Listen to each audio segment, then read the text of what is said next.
This was a counter-punch game yesterday when these two teams faced off.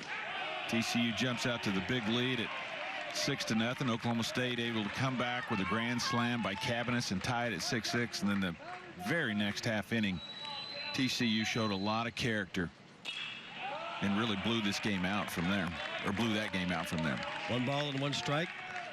Hunter Wolf yesterday went 2 for 4, scored 2 runs, also walked a couple of times. TCU won the game yesterday by a score of 13-6, pounding out 18 hits in the victory, doubling up the Cowboys. That pitch high. I will say this, as we've been at the ballpark for the last hour and a half or so, TCU has been high-spirited from the moment the Horned Frogs stepped into the Bricktown ballpark. Yeah, they both have, and I really think that the Big 12 made a great move last night, moving this game to 9 o'clock this morning, because it was not going to be fair, if you will, for either one of these teams to be here all night long and wait around to play the game. And unfortunately, we had some bad weather here in the Oklahoma City area, but I thought it was a great move to bring them out. I know as a player, I would much rather play early and then come right back and play another game right after that. Well, and for TCU yesterday, had they started that game last night, the second game, it would have been their 3rd start of the day. They had to come back early in the morning yesterday to finish off their game against TCU that had been delayed by weather from Friday night. So they would have played 2, sat through a game, played a game, sat through another game. It just was too much for them to ask of the TCU Horned Frogs. And so here we are, morning baseball at OKC.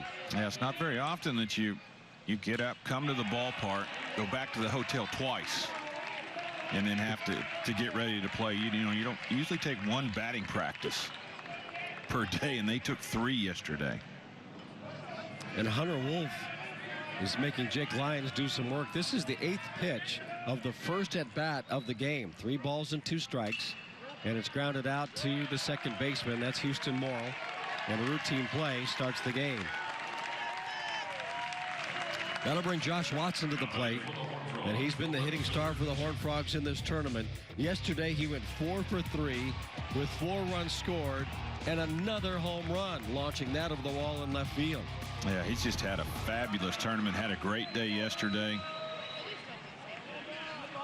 Yeah, these Horned Frogs, they showed me a lot of character yesterday, a lot of mental toughness. Oklahoma State, you just got the feeling that Oklahoma State was never out of that game, and then they had the big inning. Mentioned the grand slam that Cabanis hit to tie the game, and all the momentum was on Oklahoma State's side, and TCU came right back in the top half of their inning and scored 5 runs.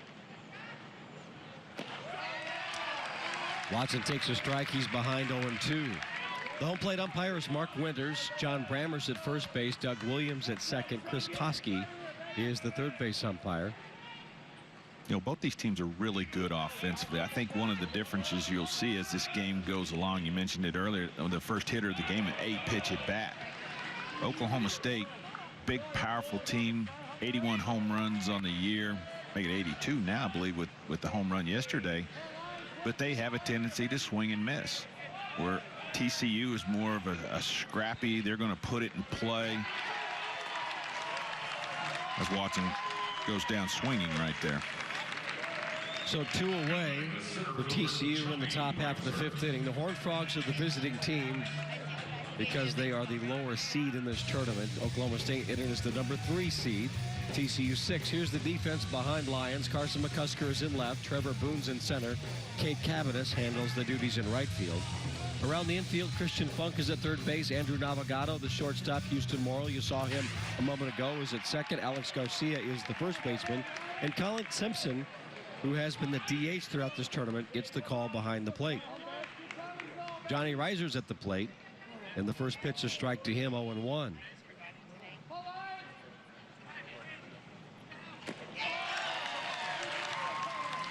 Now 0-2. TCU's the number 3 hitting team in the Big 12 Conference in the regular season, a team average at 291. The Cowboys behind them by about 20 points, but they were 4th at 274.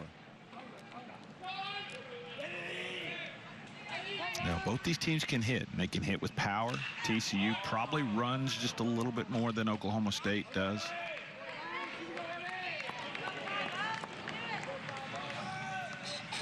Both teams are capable of putting crooked numbers on the board at any time during the game. And 2 numbers on the board at any time during the game. Yes. TCU scored 14 in 1 inning against Oklahoma earlier this week. That pitch inside, 1 ball and 2 strikes to Reiser, a .314 hitter. It was an elimination game between TCU and Oklahoma. The Sooners led that game 1-0 going into the bottom of the 4th inning, and TCU scored 14 runs. They sent 18 batters to the plate in that inning and forced Sooner pitchers to throw 70 in that inning alone. Swing and a miss, and Lyons gets 2 strikeouts, and the Horned Frogs go down in order.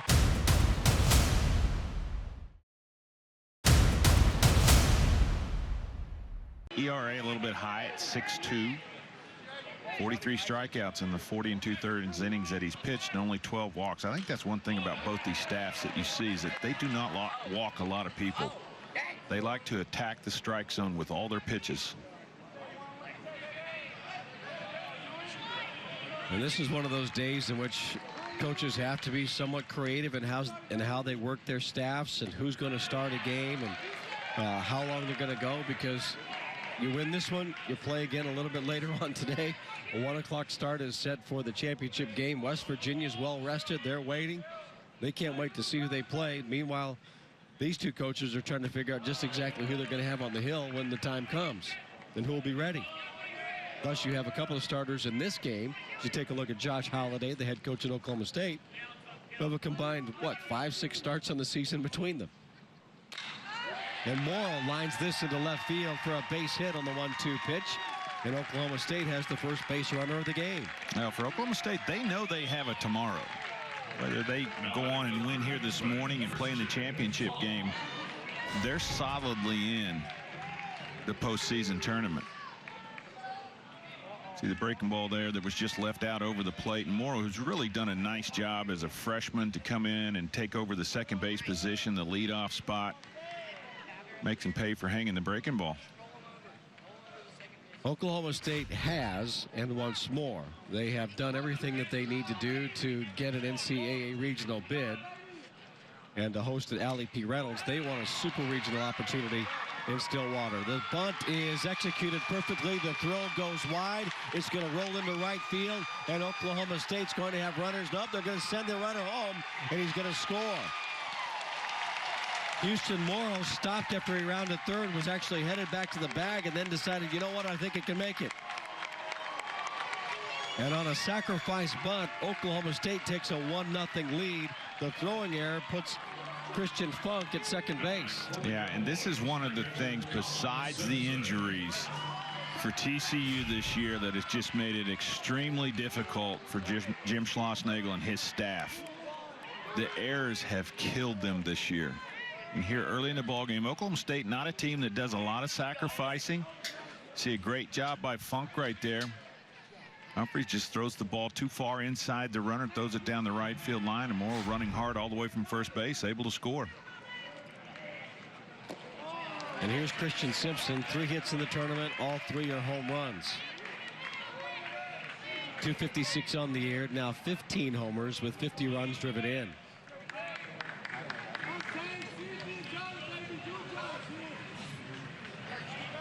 Yeah, and we talked to Jim Schlossnagle the other day in our conference calls and stuff. One of the things he mentions immediately, well, there's 2 things: injuries and errors. And when you're facing a team like Oklahoma State that has the firepower that they do offensively, or any team for that matter, you do not want to be allowing them extra outs in the inning. It was a difficult play, but a good throw, and you get the runner easily. This is a TCU team that committed 73 errors in the regular season. They played relatively clean baseball in the Big 12 tournament. There have been a couple of bobbles here and there. Nothing tremendously costly, but that's one that could really come back to hurt them, allowing Oklahoma State to get some momentum in the early stages of this game.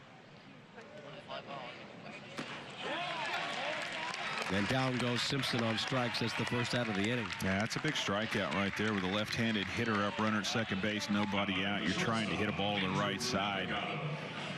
Just able to elevate the fastball right there, and Simpson not able to catch up to it. Here's a look at the TCU defense. Josh Watson's in left, Johnny Reiser in center, Andrew Kiefer is in right field.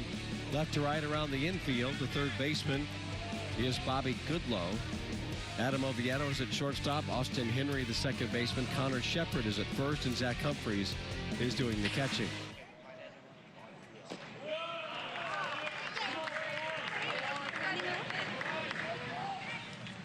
Andrew Navigato's at the plate. First pitch, a miss. The scoring on that sacrifice bunt, or attempted sacrifice, by Christian Funk. It's an error on the catcher for the throw that put Morrill all the way over to third base, and a bobble on the by the right fielder Kiefer that allowed him to score. So 2 errors, 1 play, 1-0 Oklahoma State. A lot of errors by outfielders in this tournament. I don't recall seeing that many errors, and some of them have been on basic routine ground balls to them that either just flat gone under their glove, or they just misplayed or bobbled. Strike taken, 1 ball and 2 strikes to Navigato, hitting .296 on the season. Well, this is a newer, or a more, what we're seeing is a lot of guys who have not played in a ballpark like this. College stadiums are nice, but this is a little bit bigger facility. That pitch just misses. 2 balls and 2 strikes. So there are some nuances to playing with a second deck, and you've got some unusual structures out there in the outfield in the way the outfield fence at Chickasaw Bricktown Ballpark is configured. It's a big park, and especially in right field. The ball can get in that corner, roll around a while, and if you're not used to it, it's an easy double or triple, and we've seen a number of triples in this tournament with balls hit that way. Yeah, there's been some balls hit that, especially to the left field side, that have had a little bit more carry to them. See some outfielders that, balls have gotten over their head where I don't think they're really expecting the ball to carry that far. Both these teams play on natural grass surfaces, the only 2 in the Big 12 that do. Everybody else is playing on an artificial surface. 2 balls and 2 strikes to Navigato. And hats off to the ground crew. Boy, they've been fabulous. All the pulling of the tarps the last 2 nights to be able to get this field ready to play. And the first 2 days, you've got 4 games on it. They've just done a marvelous job of getting this thing prepared for these kids to play on every day. And decisions have been made appropriately. Twice the tarp has been pulled before the weather came into the area. 2 balls and 2 strikes to Navigato. That's fouled back, and he's making Eisler do some work. Well, last night, I mean, it was touch and go. We were sitting up here waiting for them to, if they were going to do the last game of the day, and unfortunately for some folks here in the Oklahoma City area hit hard by a tornado. I'd like to pass on our condolences for the folks out in El Reno. There was loss of life last night. Never want to see that happen. 8th pitch of the at-bat. Guided out past the diving shortstop Oviedo. That's going to score Christian Funk, and Oklahoma State has taken a 2-0 lead. Terrific at-bat by Navigato to get the RBI. Yeah, that was a great at-bat right there. And I mentioned it earlier in the show that Oklahoma State has a lot of swing and miss in their offenses. There is one negative, that would be it. But Navigato does a great job of fighting off some pitches, and you see him fight off a ball that's down and away right there and stays with it, and just able to drive it into center field for another big run. Still just 1 away in the Cowboys' half of the first inning, and they've jumped out to a 2-0 lead. And here's Trevor Boone. And he takes a strike. Boone yesterday struck out 3 times in that TCU win. High strikeout numbers for the Cowboys last night.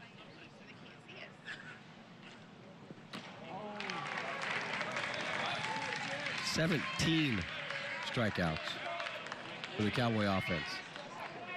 Yeah. That's a lot. But it's a Cowboy offense that can also score 17 runs. Yes, they can. Well, and I think,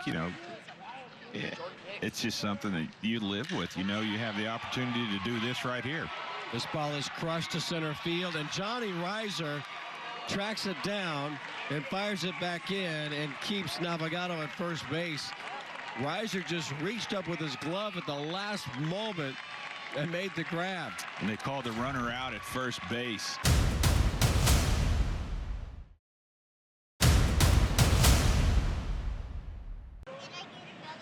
Austin Henry's at the plate. 1 strike to him. That pitch misses. 1 ball and 1 strike now to the Horned Frogs cleanup hitter and second baseman Austin Henry. Redshirt junior from Ann Arbor, Michigan. Picked up a Big 12 Conference Newcomer of the Week honor back in March. High fly ball right field. Playable for Cavanis. As routine as it gets, and there's 1 away. And Jake Lyons has retired the first 4 batters that he's faced. And he's looked really comfortable doing it, throwing a lot of strikes, fastball in the low 90s, using both sides of the plate.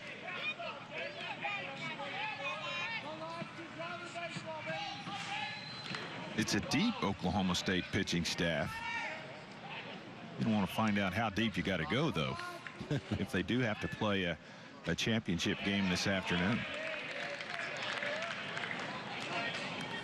But it's a good setup for next week and the next couple of weeks, hopefully. Well, their main guys are not going to miss their starts, their rotation in the starting rotation. Elliott, who was fabulous on the second night here.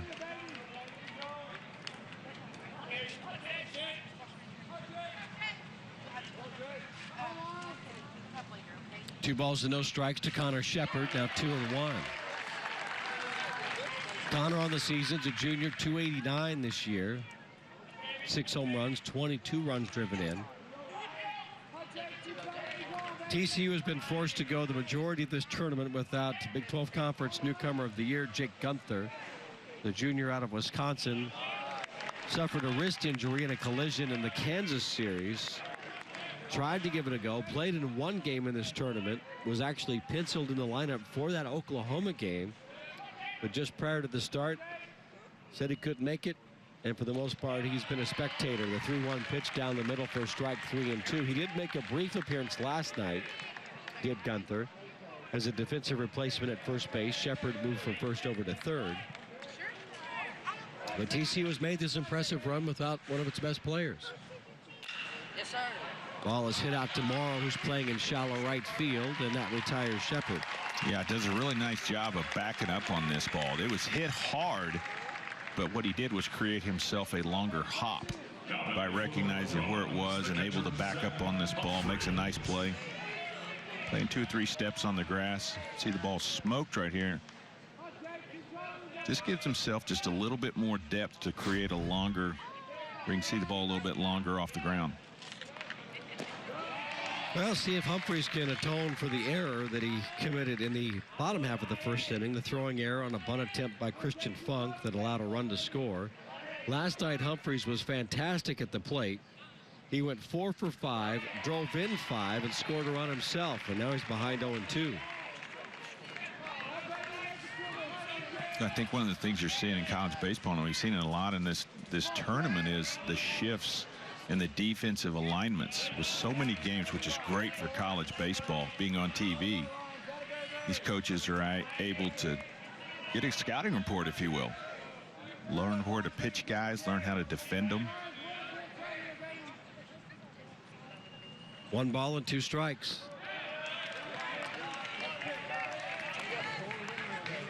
Have analytics infiltrated the college game as intimately as they have the major league ranks? I don't think as much, but they're certainly closing in on it.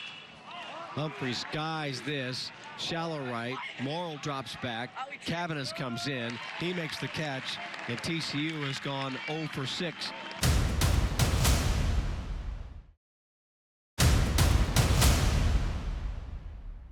With a couple of impressive victories in this tournament. Well, the traditions of both these programs. Well, Oklahoma State's kind of goes without saying. I mean, but both of them. I mean, you know, there's been two things it's been hard to say in this Big 12 tournament. One is that, you know, TCU is fighting for a spot in the postseason because you look at what they've done, the College World Series appearances here recently, and the other that Texas is not here. Now hitting the first baseman, Alex Garcia. Carson McCusker just led off the inning with a base hit. He's followed by Alex Garcia. Take a look at the D1 bracketology, and right now TCU is among the first 5 out. That's actually playing toward the field that'll be announced later on.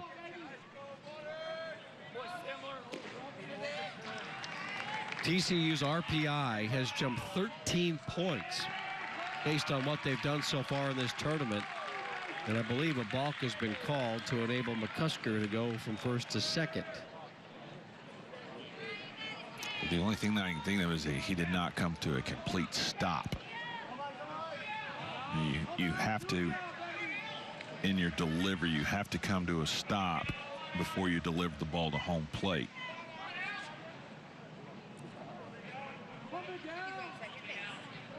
So here's Garcia swinging and fouling the first pitch back. Official pitch back. 0-1. Oklahoma State is 34-18 on the year. The Cowboys third in the Big 12 conference standings. Texas Tech, Oklahoma State, Baylor, and West Virginia all came to town pretty much assured of spots in the NCAA regionals. Texas Tech in good contention for a top 8 national seed, which would mean that they would host in Lubbock until, well, if they can get to Omaha, they'd host in Lubbock until then.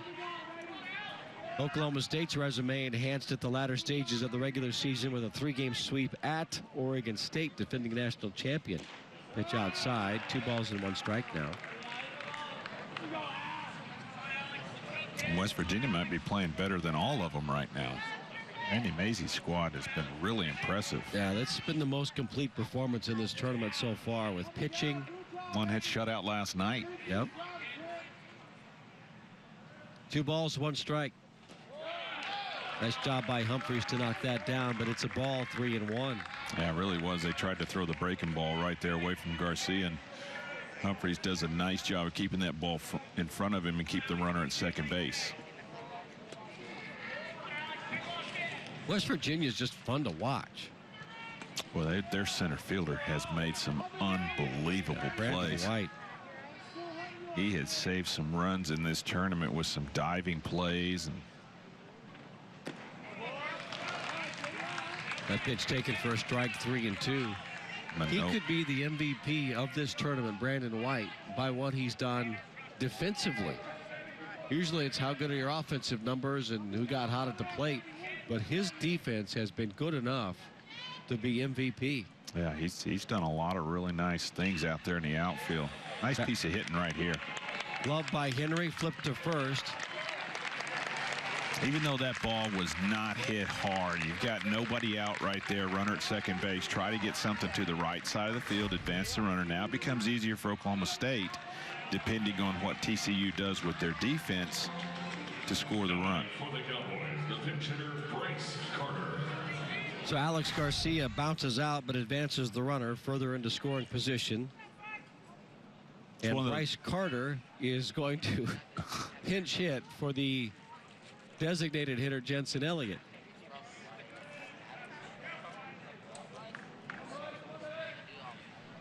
And that's outside, ball 1. Jensen was probably wanting to get some swipes in. Come on, Josh, at least give me 1 at bat. It's the 4th time this season that Jensen Elliott has been listed as a game starter as the DH, but he has yet to have a plate appearance. There's some secret sauce up there in Stillwater that you know about, that why you would do that? Not that I'm aware of. That's all I got for you. Okay. They might as well pencil you back into an Oklahoma State lineup. 2 balls and no strikes to Carter. Sky high, foul ground, third base side, good low, settles underneath it and makes the catch. That was not easy.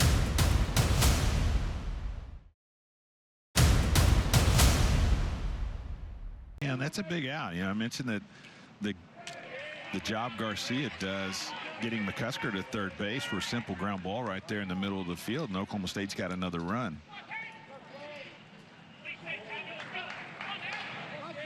Here's Kate Cabanis. 2 for 4 last night. Brought his average up to 253. Now 1 ball and strike with 2 away and a runner at third. 2-0 Cowboys in the bottom of the second inning. Winner of this game plays West Virginia in the Big 12 championship game later on today on Fox. The 1-1. High in the air, left field. Going back is Watson. He's at the wall. He looks up, and that ball is gone.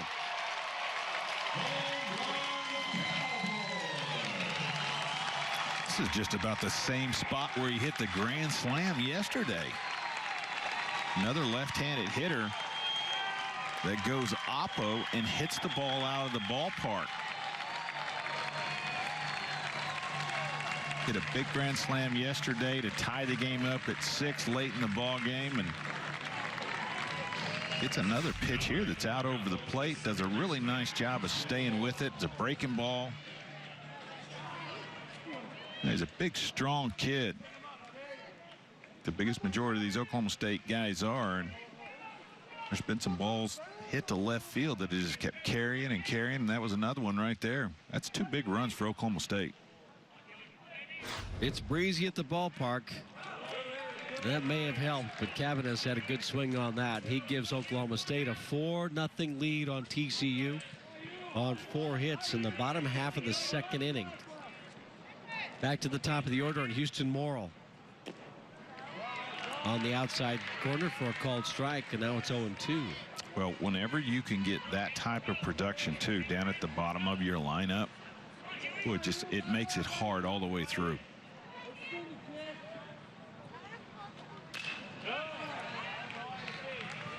And the count holds.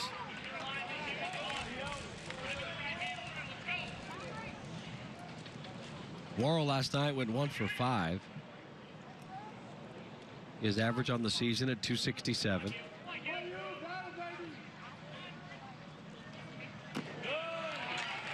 Missing high.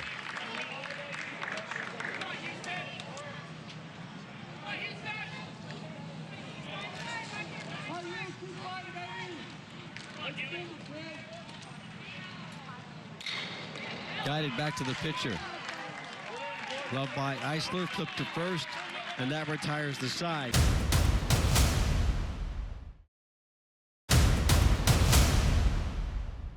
There was a triple in the inning, and TCU sent 10 batters to the plate in that frame and then pulled away from Oklahoma State to go on to win and force this game today. Andrew Kiefer leads it off for TCU. 1 ball and 1 strike to him. This is not a group that will panic, TCU. There's a lot of baseball left to play in this game. They have proven in this tournament they can score runs in bunches. But what was so impressive about yesterday was Oklahoma, they were up the whole game basically, TCU, by 6 runs, and then Oklahoma State able to tie it up. And you really felt a big momentum shift to the Oklahoma State dugout, and TCU just came right back out and said, no. We're still in charge here of this game. Yeah, they scored 5 runs on 6 hits in that inning, and a couple of more runs for good measure in the 9th.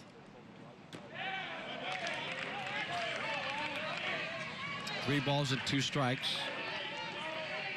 Jake Lyons has set down the first 6 hitters that he's faced.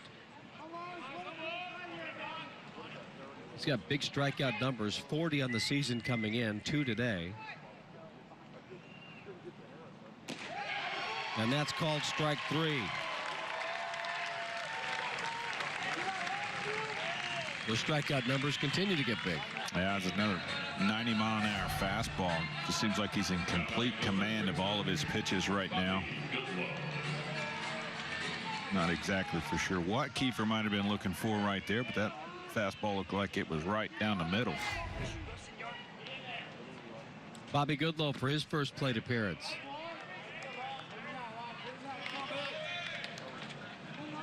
You know, one of the things when you watch when guys start getting into this type of rhythm, and you've got a veteran catcher behind the plate, Colin Simpson. You know, you take a look at him right there, throws the ball back to him, boom, he's looking in the dugout. He's already got his sign right now, looks down at his wristband. In college baseball, a lot of the signs are being called from the dugout. So what you're trying to do the best you can is keep your pitcher in a rhythm. And he's doing a really nice job right now, catching the ball nicely, letting the umpire get a good view of it, look in the dugout at Rob Walton, get the next pitch and go. Good season for Bobby Goodlow, 274, and he guides this into left field for a base hit. First runner of the day for TCU. Goodlow yesterday had 2 hits, went 2 for 4 in TCU's win. These two teams met earlier in the tournament. The first game for each, Oklahoma State won that by a score of 5-2. That's a breaking ball here that's just left up. Goodlow does a nice job of stroking it into left field. Adam Oviedo is next, hitting in the 9th spot. In lines for the first time from the stretch, throws a strike.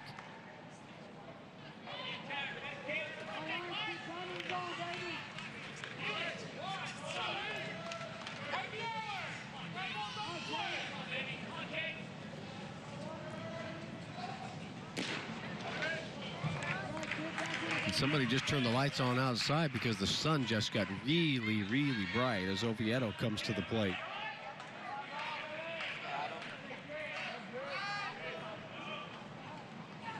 Oviedo at 286 this season.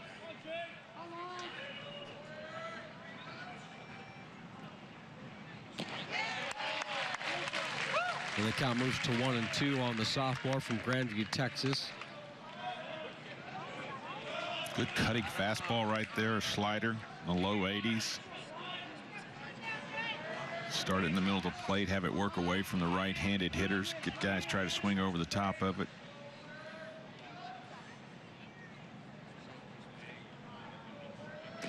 That's outside. 2 balls and 2 strikes. I asked you in one of the earlier innings how much the game of analytics, how much Moneyball has infiltrated the game of college baseball.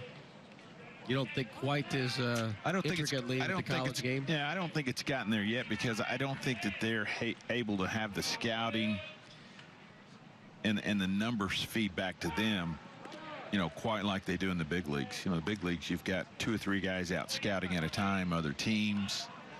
You know, I do think, though, with the addition of television and a lot of games, which is great for college baseball, coaches are able to watch the games, scout teams a little bit more.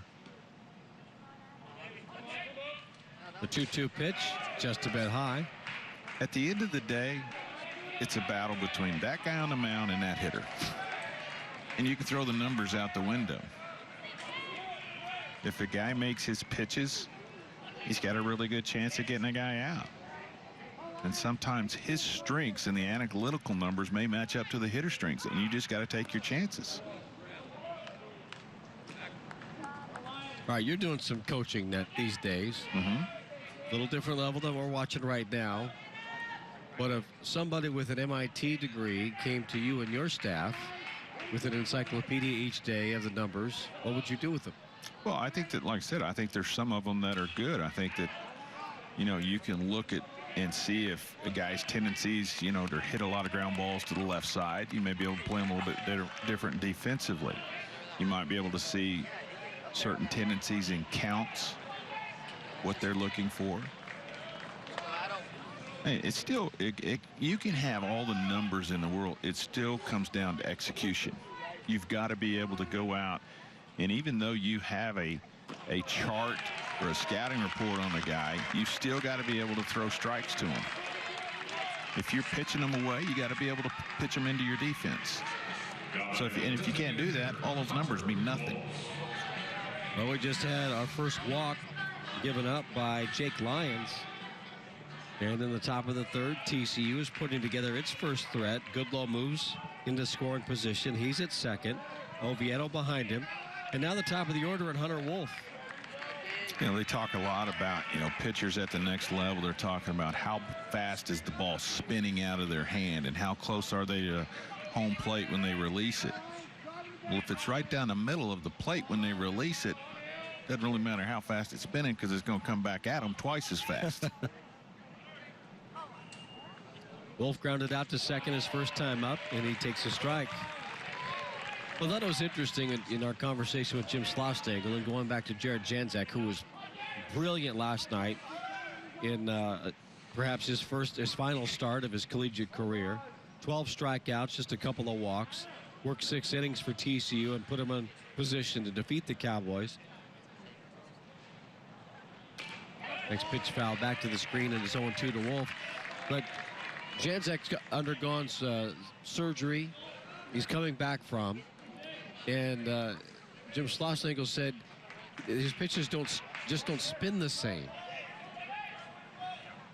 And I thought that was just a unique comment, that after shoulder surgery and what he's gone through, that it's affected the spin rate of his pitches. Yeah, they're not quite as sharp, especially the breaking ball, the slider. But once again, though, look what he did. He located all of them extremely well. But it used to be, he's got an injury, he doesn't throw as hard, or he's breaking pitch. Now we're get down to spin rate coming off of an injury. Yeah, but he pitched. They got a surgery named after a guy that I caught in the big leagues.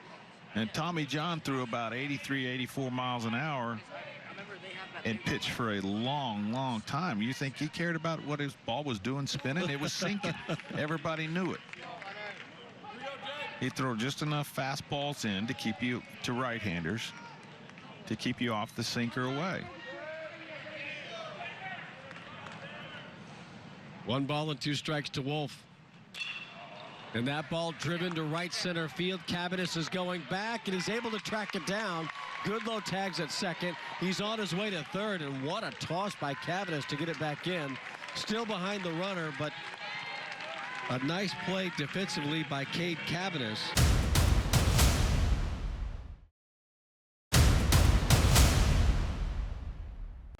What good does the shift do? That's bounced to the plate, blocked by Simpson. The hottest hitter for TCU, Josh Watson, is at the plate. 10 home runs now, 41 runs driven in. It's a .332 season for Watson. Big moment right now for TCU, trailing at 4-0, but they have 2 on with 2 outs.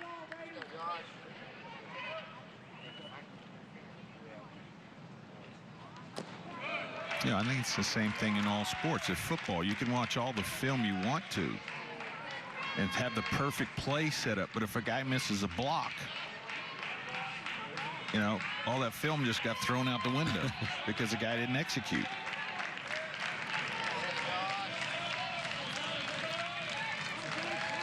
Key moment in this game. It's still early on, but the Horned Frogs need something good to happen, and there's a throw over to first base to chase Oviedo back.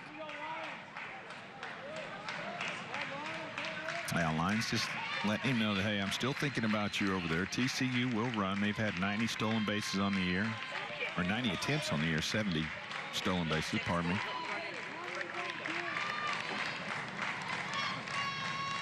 The 2-0. Called a strike, now 2-1. The element that's been added to the TCU offense has been power. 53 home runs on the year coming into the tournament in a ballpark that's not set up for left-hand hitters like Watson to hit home runs. Usually have a south wind blowing in the spring, so they've been a little bit more of a speed type offense. Get runners on, move runners, a lot of hit and run. Guys that can put the ball in play, bunt for base hits.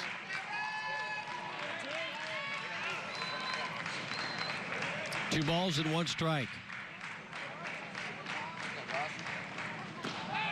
Now 3-1. You know, you'll hear a lot of times when a guy gets into a rhythm like Lyons was the first couple innings, let's get him in the stretch and see what happens. And you can see he's not quite as sharp this inning after the base hit by Goodlow, with the command of his pitches being out of the stretch.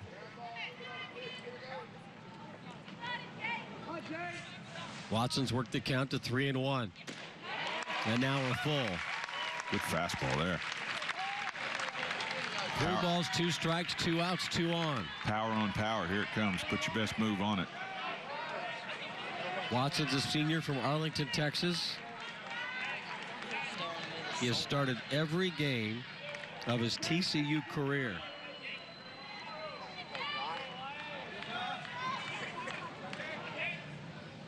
Three and two, 2 outs. Runner at first will be on the move right here. So anything that hit in the gap have an opportunity to score. There goes Oviedo. The base hit is guided into right field. Watson's aboard. In comes Goodlow, and TCU has scored in the top half of the third to make it 4-1. Punch, counter punch. TCU will not go away.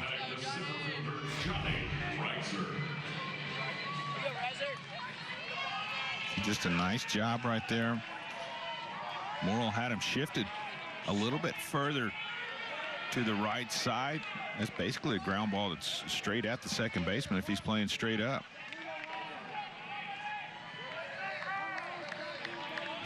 TCU able to respond.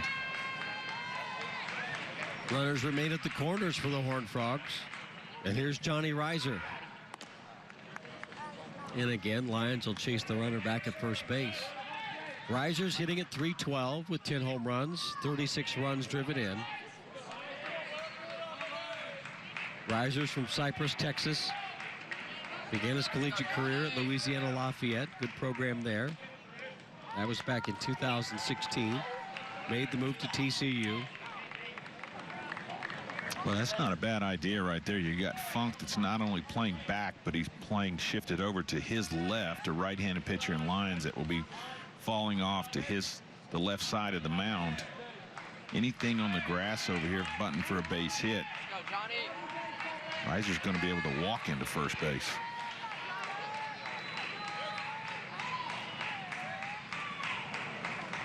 The 1-0. Bouncing it up the middle. Backing up Navigado. He's got it. Throws to first. Dug out by Garcia.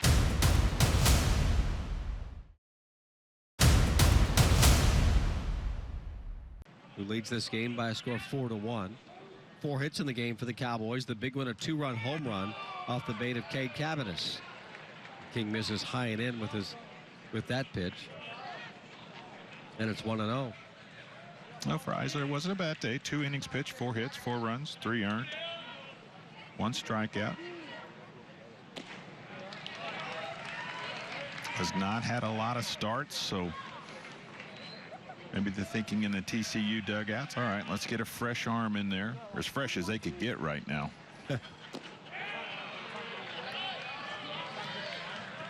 Low for a ball, 2-1. TCU started the tournament against Oklahoma State, dropped a 5-2 decision. Nick Lodolo started that game. Lodolo is one of the top pitchers, not just in the Big 12 conference, but in the country, and figures to be anywhere from a top 5 to a top 10 overall pick when the draft rolls around in early June. There are no plans for Lodolo to pitch in this Big 12 tournament again. But you never know. If they get to the championship game and there's a need, maybe he can give him an inning or 2. Now, Jim Schlossnagle has said he won't play in another game for TCU. Maybe he meant he won't start another game for TCU. But if they have an opportunity to win a Big 12 title and get to the NCAA tournament, Lodolo might be, tugging on his coach's sleeve saying, I got some innings for you. Yeah, he really did a good job against Oklahoma State that first night. The score was really didn't indicate how well he pitched. Funk goes down on strikes. And that'll bring Colin Simpson to the plate with Andrew Navigado scheduled next. Nice pitch by King. Yeah, it's just, once again, good old-fashioned hardball right there. Here's my best against yours. Let's see who wins. King did have a complete game victory against Kansas State on April the 20th.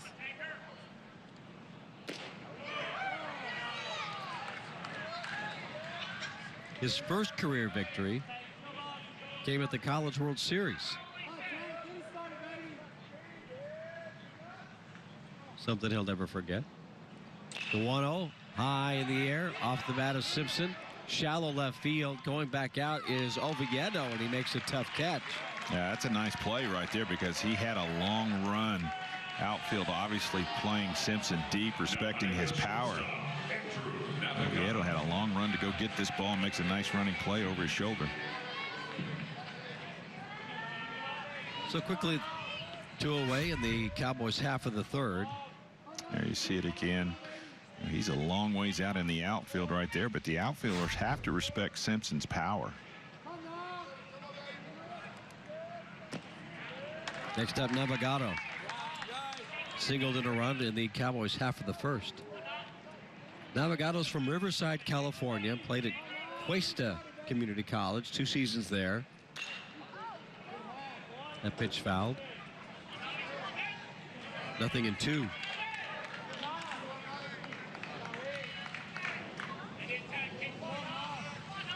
You know, you see both these staffs, they do a really good job. Humphreys here getting the pitches from Kurt Sarlos, the pitching coach for TCU. They really keep their pitchers in rhythm. That's a good rhythm right now for Charles King.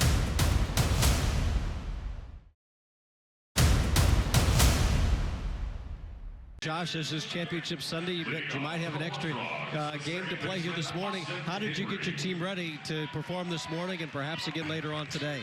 Well, we got them to bed last night. Once we, found out the game wasn't to be played, we got them back to the hotel and fed them. Said, boys, go to bed and recharge your battery. Wake up tomorrow ready to go out and do what we train all year for, and that is play meaningful baseball. So, like you said, you get to a Sunday with a chance to win something. You don't really have to say a whole lot to them. They know how to rise to it. All right, Josh, thank you for taking time to visit with us. We'll let you get back to work. Thanks, guys. Good start for your team, leading 4-1 over TCU. Josh Holliday in his 7th season as the head coach at Oklahoma State, his alma mater, his dad, a longtime coach there. Full of energy. Yeah, has brought TCU, or beg your pardon, Oklahoma State baseball really back. It never really faded away, but he has really brought back the prominence where the expectations are high. His program has been meeting those expectations. That 2016 team that he had that went to the College World Series didn't win it, but certainly was good enough to win it all in Omaha. Leading off the inning for TCU is Austin Hendry, and the solid cleanup hitter for the Horned Frogs delivers a base hit, and it's a good start for the Horned Frogs in the 4th frame. Well, in his playing days, Josh was on the last team that went to Omaha, and then was able to bring him back as the head coach. Really got the program in a good positive direction. And just talking to him, I mean, he's a high energy guy every day. The kids love playing for him.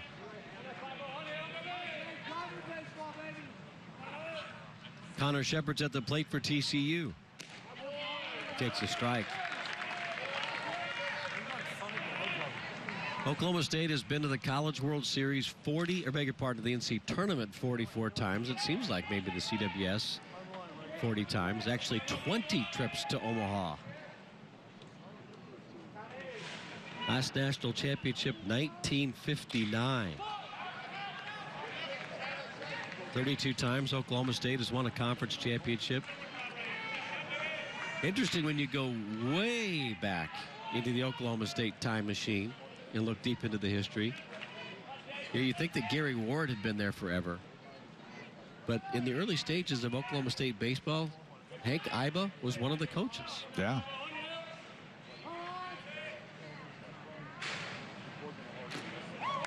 Yeah, very proud to say I was fortunate enough to be on the 1981 team that was the first team that went back to the College World Series. Unfortunately, we got beat by Arizona State in the national championship game.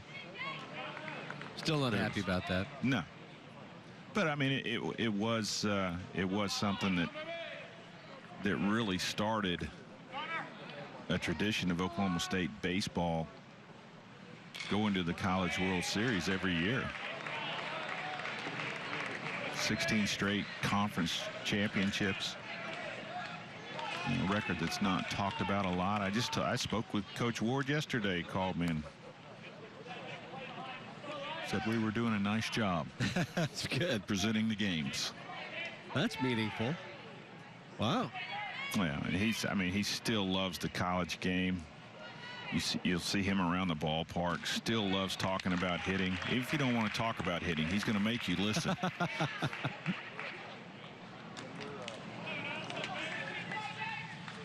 1 ball and 2 strikes to Connor Shepard. Austin Henry led off the inning with a base hit. He's over there at first. A lot like the coaching staff here now. I mean, Josh, he handles the hitters. Rob Walton handles all the pitching, and it's the same thing with Coach Ward and Tom Holliday. TH had the pitchers. That was his guys. There you see Rob standing down there to Josh's right. Has really done a good job with this pitching staff. The head coach at Oral Roberts for a while. A long while, 13 years. Henry back. Connor Shepard grounded out to second back in the second inning.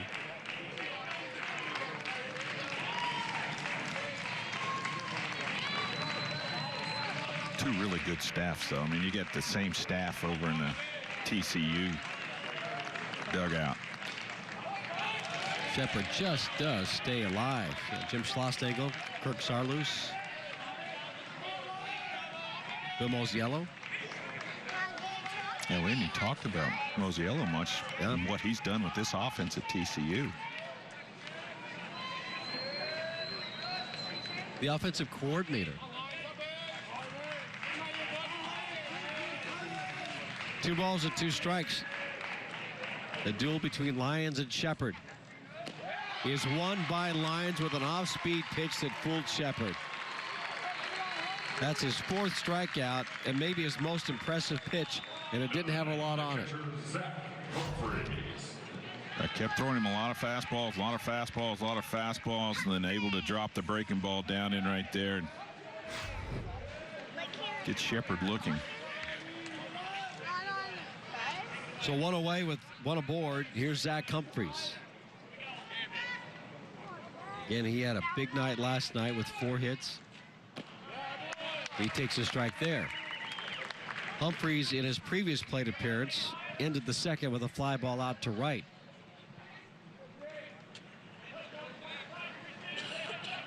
He's from Midlothian, Texas.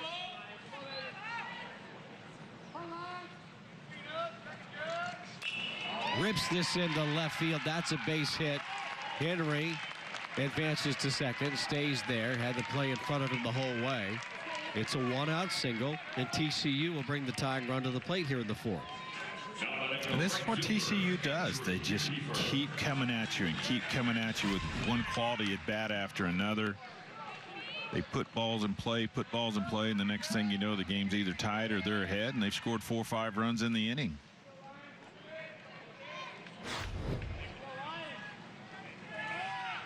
With 1 away and 2 aboard, here's Andrew Kiefer. Struck out looking to begin the 3rd. Second time around against Lyons.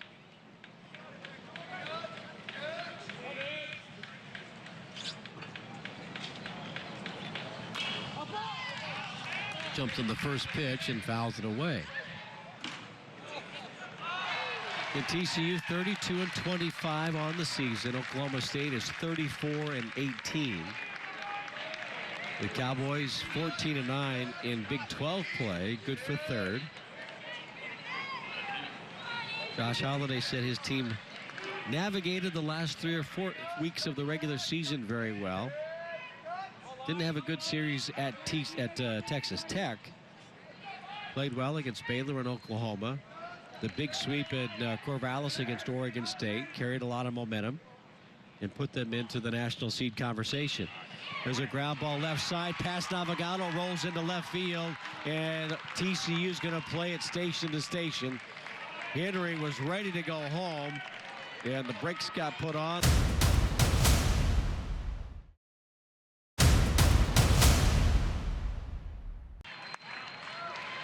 Five hits in the game now for TCU. Ball is driven center field. That drives Boone back. Henry tags at third. He's on his way home. And TCU has played it its second run on the sacrifice fly by Bobby Goodlow.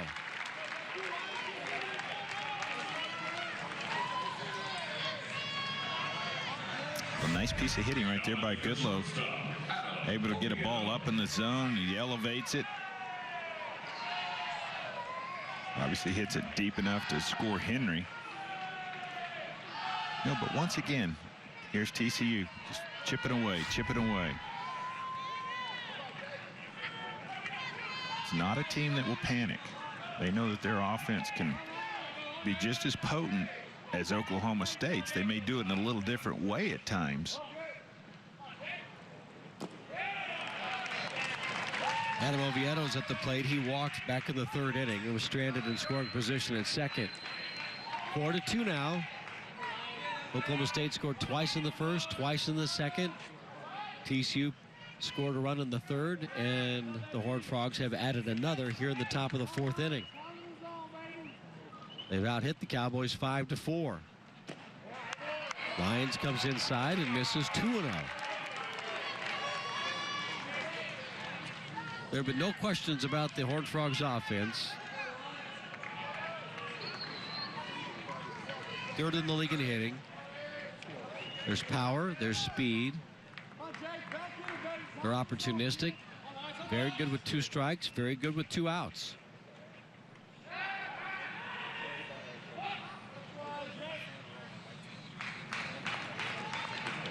Oviedo's average at 286.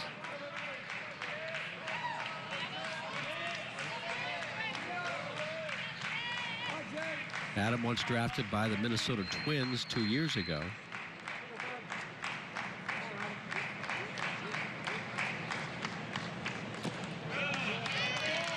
That's away. And the count's 3-0.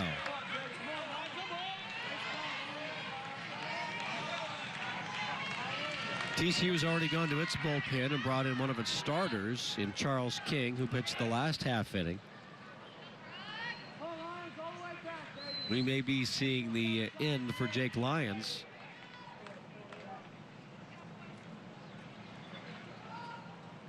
The 3-0. Taking fastball, 3 balls and 1 strike. And remember, there's another game today for the winner of this game. The Big 12 Championship. West Virginia is there, having defeated Texas Tech in their elimination game. Got to get there. Well, it's a plus count right here for a hitter. Get a fastball middle in, try to turn on it. But that pitch is high, and it's ball 4, and the bases are loaded. So Oviedo gets his second free pass. Kiefer goes to second. And Humphreys further into scoring position to third base. Now to the top of the order, and Hunter Wolf. And that is going to be the end for Jake Lyons.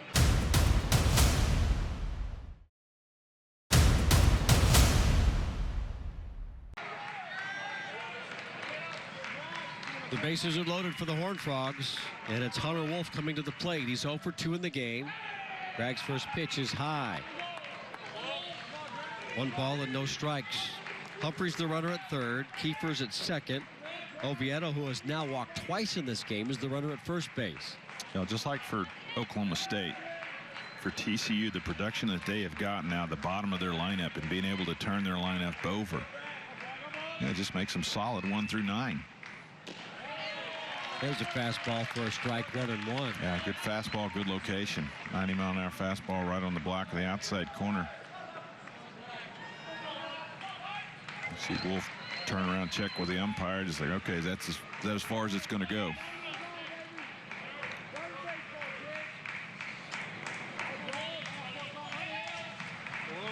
One ball, one strike. And now Greg's ahead. Yeah, another good fastball.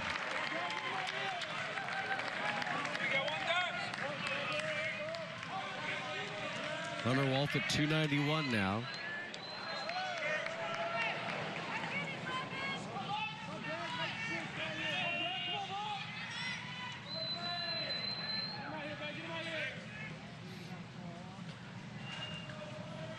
He reaches out, lines it into right field. That's a base hit that's going to score one, and it's going to score another. Here's Cabinet's throw to third. It's not in time to throw to second. That's not in time either. And Hunter Wolf has come through with a 2-out, 2 RBI single, and the Horned Frogs continue to threaten as they've tied this game up at 4. Greg makes 2 really good pitches to him and then leaves the ball right here too much in the middle of the plate. Wolf does a nice job. Once again, they're not a team that strikes out a lot. Reaches out, puts the ball in play. Cabas makes a good, strong throw to third base, just a little bit offline, and on the backside, Wolf, recognizing that the throw is high, able to take second base. Tie ball game. TCU will not go away.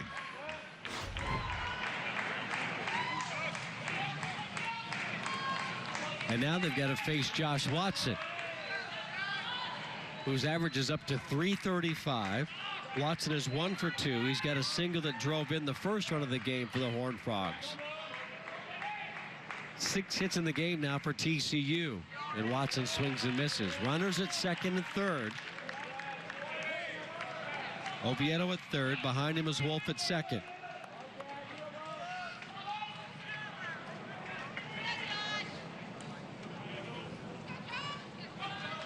Just good at bat after good at bat.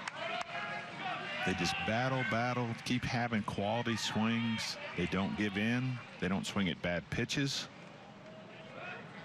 And they make you pay for it when you make a mistake.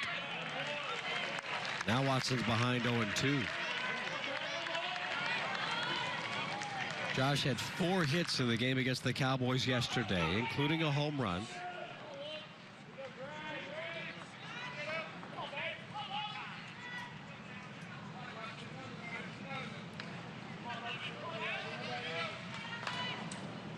TCU with 2 outs against Oklahoma State yesterday. 4 RBI with 2 outs, 3 today.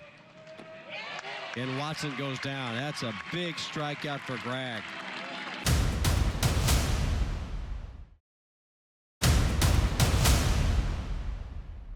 But we were just making dinner plans. How impressed are you with the fight in your Horned Frogs, and what kind of message have you been able to send this week to others around the country who are watching this team play as we look a little further ahead beyond the conference tournaments? Well, I mean, I think certainly I'm super proud of the way our guys have competed, especially yesterday, you know, letting them get back in the game. But, I mean, we have the number 2 RPI league in the country, and there's never been less than 5 teams make the NCAA tournament out of that bunch. So, yeah, I can't hear you, but I think we're certainly deserving to be in the NCAA tournament. It's been a great run. There's no question. Jim, we've enjoyed watching your team play. Good luck the rest of the way today. All right, thank you. Jim Schlossnagle, 16 seasons as the head coach at TCU. Last year, his Horned Frogs lost in the Big 12 Conference Championship game to Baylor 6-5 in 11 innings. It was a team that had to win the tournament to get to the regional. He said that loss was the most heartbreaking loss that he's endured in his coaching career. I would imagine if this team can come back and win this tournament, it may be the most gratifying win of his coaching career amongst all the great things they've done, the trips to Omaha, to see a team that has gone through so much adversity with injuries.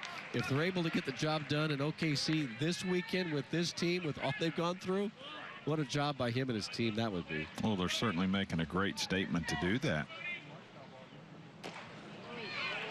I wouldn't want to face this offense. And that's the key. The offense is what has carried them, and they're fearless. Yeah. If you're an opposing staff, I mean, these guys, they just drive you nuts. They just keep putting balls in play with one quality at bat after another. Trevor Boone is leading off the 4th inning for Oklahoma State. 4-4 is the score. Now, last night, TCU was in control of the scoreboard as Boone delivers a base hit into left field.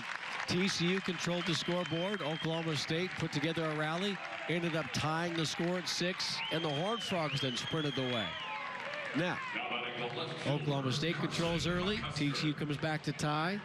What does the Oklahoma State offense do? Can they put something together and sprint away from the Frogs? Trust me, they know the firepower that's sitting in that Oklahoma State dugout. And for TCU, they've let a couple of games get away from them late when they had a series in Fort Worth this year. Simpson hits a home run with 2 outs in the top half of the ninth to tie a game, and then Oklahoma State goes on to win it in 11. Then the next day they won a game again late. So TCU is very aware of what Oklahoma State can do on the offensive side of the game.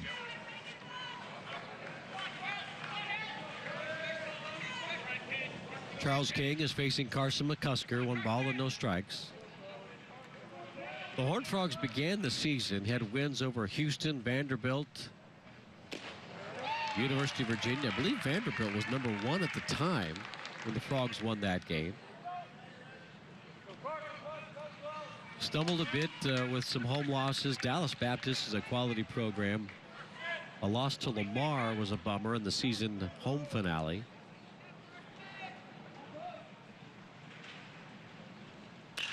McCusker fly ball center field. Johnny Reiser comes in, makes the catch, 1 away. That'll keep Boone at first base. But if you're looking at how teams are playing at the end of the season, this week has been a good one for TCU. You mentioned it. This is not an offense that you want to play in a regional type situation. They've got one of the best starters in the country in Nick Lodolo. I think one of the things that not only these 2 programs, but you look at a lot of programs in the Big 12 and around the country for that matter, is that they're scheduling people early in their season to get them prepared for tournament play late in the year. You know, one of the big series wins was Texas. You know, they swept LSU. Oklahoma State, the people that they've played throughout the year, the strength of schedule, they got the #1 rated strength of schedule in the country. You know, both these programs, they're lining themselves up to go to Omaha. They're not just trying to make it to Oklahoma City. They're trying to go to Omaha. So they challenge their teams early in the year to do that.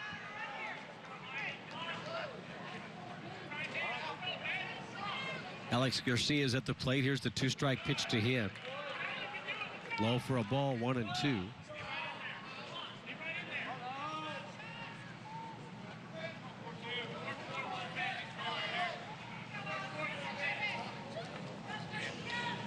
The Horned Frogs have won the Big 12 tournament on a couple of occasions. 2014, again 2 years later, 2016. And by scheduling those teams early, they have good RPIs. If you do get beat by them, they have good RPIs at the end of the year. It doesn't hurt you. The RPI is so important now. Probably more important than where you're ranked. The RPI and your strength of schedule. He mentioned our little conversation. The Big 12 is 2nd in the NCAA's RPI rating. The conference as a whole, 8 of 9 teams in the top 70. There goes the runner, and that's ball 4. So Garcia walks. Boone moves to second. Now batting for the Cowboys, the designated hitter, Bryce. Josh showing confidence in Garcia right there, starting the runner at 3-2.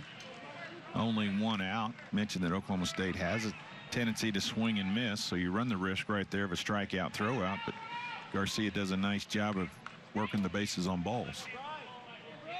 Here's Bryce Carter, who entered the game as a pinch hitter for Jensen Elliott in the DH spot. Stays in as the DH. We chuckle because Jensen Elliott is a starting pitcher for Oklahoma State. listed as the DH today for the 4th time this season. And now a visit from Kirk Saarloos to Charles King. Zach Humphreys will join that as well. 2 runners on for Oklahoma State in the bottom half of the 4th inning. This after TCU came back from a 4-0 deficit to tie the game at 4.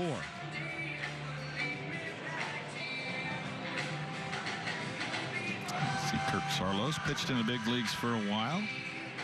He's just going out. You see him. He's reaffirming to King, look, your stuff is good, but you can't pitch from behind.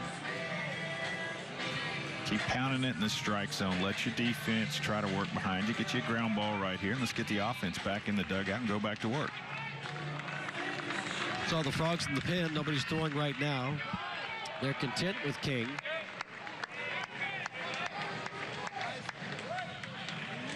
One ball and no strikes to Carter. 2 Cowboys aboard. 1 away in the inning. And a called strike, 1-1.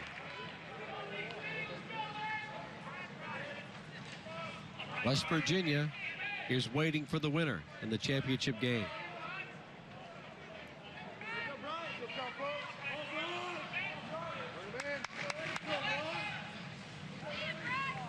One ball, 1 strike. Slowly hit to third. This could be 2. Goodlow goes to Henry. Had trouble getting it out of his glove, and that slowed things down. And Carter's safe at first. So Boone moves further into scoring position.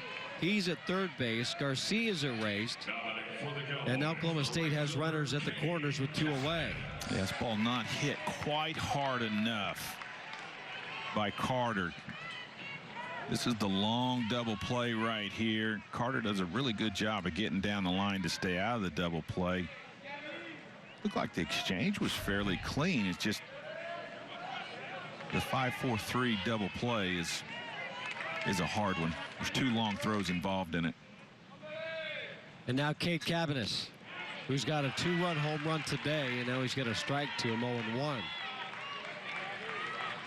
Hit the ball deep over the wall in left field. It didn't look initially when it left the bat as though it might leave, but it carried out of the yard, and that put Oklahoma State ahead 4-0. He launches this one high, but not deep, right field. Kiefer settles underneath it. He's got the catch, and that ends the inning.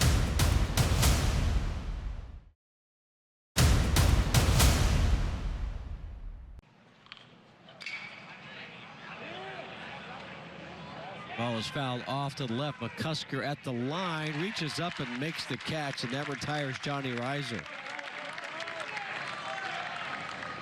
That looked like it was headed for the seats. Yeah, there's a couple of balls down the left field line. Oklahoma State pops one up a while ago, and it stays in. That ball stays in right there, so McCusker can make the catch. Take a look at some of the other past championship history with these teams. You go back to 2004, Oklahoma State won the title over Missouri. Both teams have also been on the wrong side of the championship, and I mentioned that a heartbreaking loss that TCU suffered last year to the Baylor Bears. Great season for Baylor again this season. Baylor had a shot at the conference regular season championship, had a game-and-a-half lead with about 2 weeks to go, but couldn't quite get it done. In fact, lost 2 games in Stillwater, and that opened the door for Texas Tech to get the top seed as Henry grounds out to second base, 2 away. Just shows the consistency of both these programs year in, year out. Able to keep getting into championship situations. So far, really good quick inning for Craig. 3 pitches. 2 quick outs. Next up, Connor Shepard, who is 0 for 2.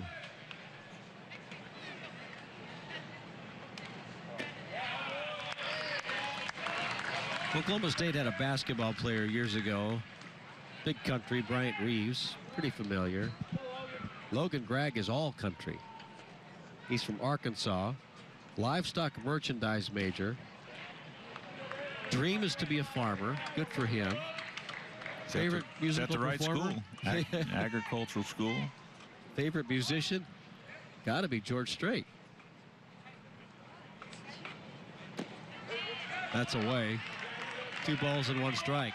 I saw Big Country 2 weeks ago. They did a Coaches for Cancer deal in Stillwater. Dave Hunsiker puts it on every year. Great cause. Great outing. They made an enormous amount of money, but they bring back a lot of the OSU alumni and the coaches that are there now to play 18 holes of golf and give some guys to kind of reminisce and tell some stories. The stories have gotten better. There's been more lies told over the years. Sure. Well, Big Country is a big guy. But there's a lot of big countries on this Oklahoma State baseball team. McCusker 6'7", Cavanagh, what, 6'5"? Oh, the whole outfield. Boone's a big guy. Counts full, and Shepard drives this straight away center field. Boone's going back. That's going to bounce off the wall. That's extra bases for Shepard. Boone gets it in quickly, but not until Shepard walks in there with a stand-up double and 2 away. Yeah, Shepard really drives this ball to center field. You know, Boone's playing deep to begin with, and sinker out over the plate. Really good tight swing right there. Boone just not able to run it down.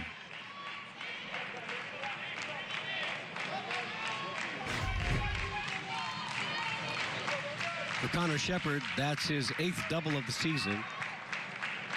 Here's Zach Humphreys. It's been a tough out. 1 for 2 today. Flew out to right field, singled and scored in the 4th. And TCU just keeps putting base runners on. Every inning, that just seems like they're just putting pressure on you offensively.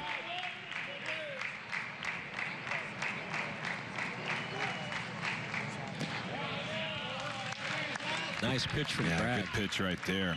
Behind the count, able to throw the 1-0 slider to Humphreys. Well, anytime you can pitch with all your pitches in any count, it makes it extreme. Hitting's tough enough as it is, but when you can do that behind in the count, it certainly keeps hitters on their toes and keeps them guessing a little bit more. Off the plate, 2 balls and 1 strike.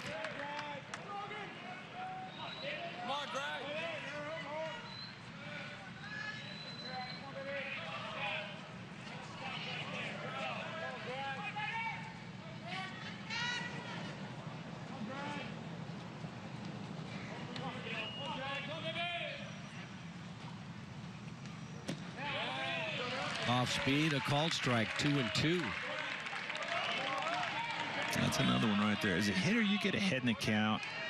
You've heard me say plus counts, you know, 2-0, 3-0, 3-1. 2-1's you're ahead in the count. You're looking fastballs. Whenever guys are able to spin breaking balls in there for strikes, it makes this hitting thing, like I said, even more difficult than it already is. That's wide. And now the count's full. Yeah, we'll see what it does here. He's thrown him 5 breaking balls in a row, 3-2 count. A guy who's swinging the bat really well, base open. We usually say you throw it 2-2. You got to throw it 3-2. Humphreys at 285 this season. He's driven in 33 runs, trying to pick up Connor Shepard at second base. And he swings and misses, and Greg gets a key strikeout.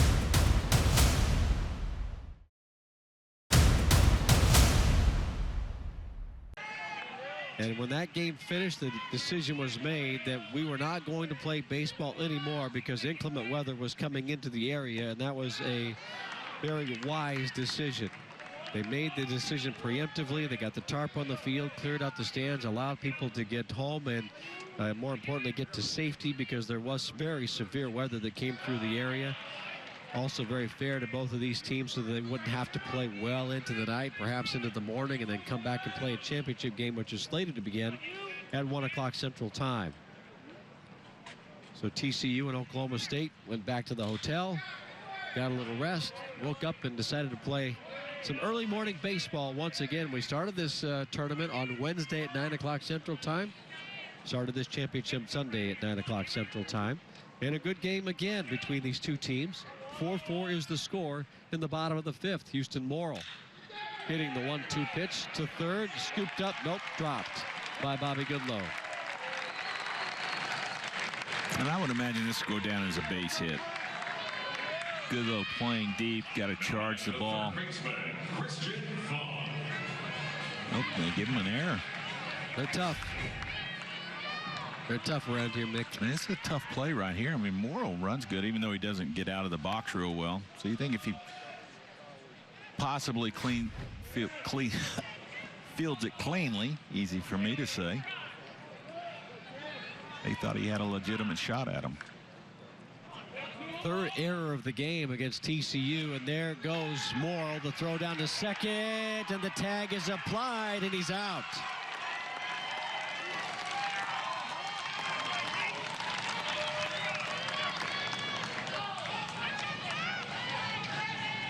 Oklahoma State is a team that does not run a lot. Morrill gets a good job, but boy, what a good throw by Humphreys. Does a nice job of really quick with his feet right there. Nice tag applied, stays with him the whole time. Morrill was going way wide of the bag to try and avoid that tag, and that extra real estate that he slid away from the bag may have cost him. Beautiful throw, terrific tag by Oviedo. And that erases Morrill. Christian Funk is at the plate. Fastest way between 2 points is a straight line, right? Right. I think, though, even if he goes straight into the bag right there, he's going to be out. That was a great throw by Humphreys. The 0-2 off the plate outside. Back in the first inning, Morrill reached with a single to left, and then Christian Funk dropped down a bunt. Humphreys picked that up, threw the ball into right field, and that opened the door for 2 runs to score for Oklahoma State. Well, here in the 5th, they got Morrill on base, and they erased him by catching him stealing. Now 1 away, 1 ball and 2 strikes. Colin Simpson scheduled next. Charles King continues to work, and he's working well right now. He really has. He's come in 2 shutout innings. The catcher, Colin Simpson. Walks the leadoff hitter of the inning, Morrill, and got him out on a throw out, and then strikes out Funk right there. He's really done a nice job. He's coming in on relatively short rest too. Started game 2 against Oklahoma and went fairly deep into that game. 1 ball and no strikes to Simpson.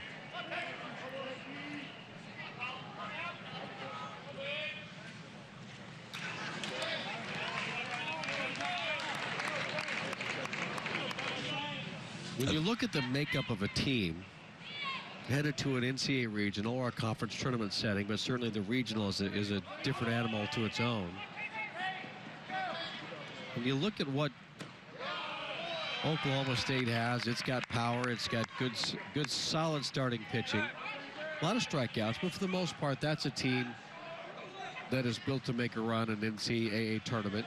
Tim Tadlock at Texas Tech thought an interesting comment when we talked to him earlier in the week. He said, our team is built to play every day. They just like playing the game. And when you get into that tournament setting and into Omaha, as they well know, having been there, 3 times now, that playing every day, that they know how to manage their schedule, their routines, their pitching staff. Oh, they just like being at the ballpark. Gym rats. You know, Here's the 3-1 pitch, swung on a miss, 3-2. They like working at the game. They like practicing. They like being around one another. I think about this. This is a very unique shit. Look, the infield is really planning to pull, and the outfield planning to hit it the other way, extreme.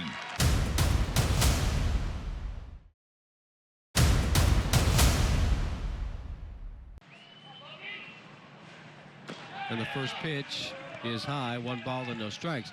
We're getting back to the what I brought up in the last half inning about how teams are built for a postseason run, like in Oklahoma State, like a Texas Tech. Here's the next pitch that's fouled off to the right. I'm intrigued by TCU. This is an offense that is opportunistic. It's dangerous. It can beat you in many different ways. We have certainly seen resiliency on display from the start of this tournament to this very at bat. But you also look, they've had their problems with their bullpen and with their defense, but they have starters that can win games for you. We're seeing it from King. They have one of the best pitchers in the country, Nick Lodolo. If they could get some consistency and just decent performances from their bullpen staff, this is a team that could beat anybody in a regional with that offense and with the starters they have. Baseball, when you look at championships won, it's always been done by pitching and defense first. TCU has obviously struggled with both those departments this year. So they do it more of an unconventional way where they just try to out-hit you. The 1-2 pitch.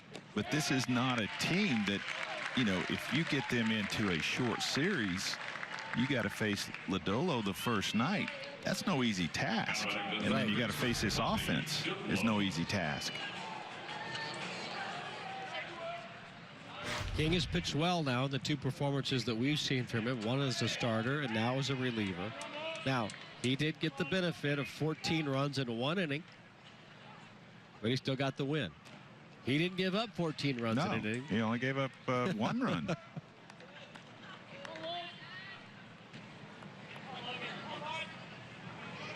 Bobby Goodlow stands in there, 1 ball and no strikes. But this is a team that, you know, if you see them, if they're able to win this game, get into the championship game, possibly get into a regional, it's a veteran team. You've got a lot of guys that's played a lot of baseball. The 1-1. And they know how to win. They've got a head coach and a coaching staff that knows how to win.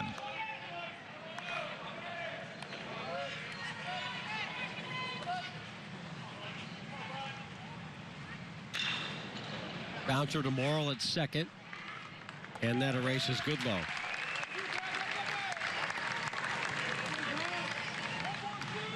Two away for Oviedo. The shortstop, Adam Oviedo. I said King has come in and done a really good job out of the TCU bullpen. That was Greg for Oklahoma State. This is not an easy offense to face, and he's come in and he's thrown strikes out of the bullpen, first of all, which is what you like to see.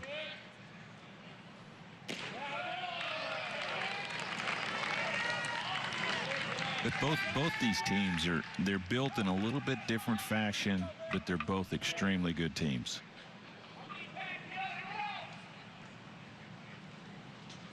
The 0-1.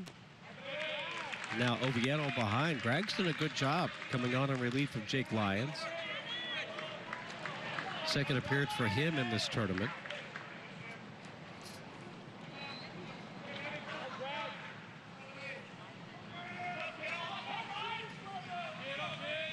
He pitched in the 5-2 Oklahoma State win over TCU. Oviedo, a 2-out base hit.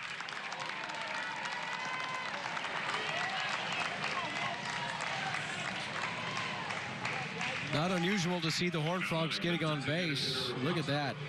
In 39 innings played so far in this tournament, TCU has put a runner on base in 27 out of 39. Scored in 14 of those 27 innings. Closing in on 40 runs total.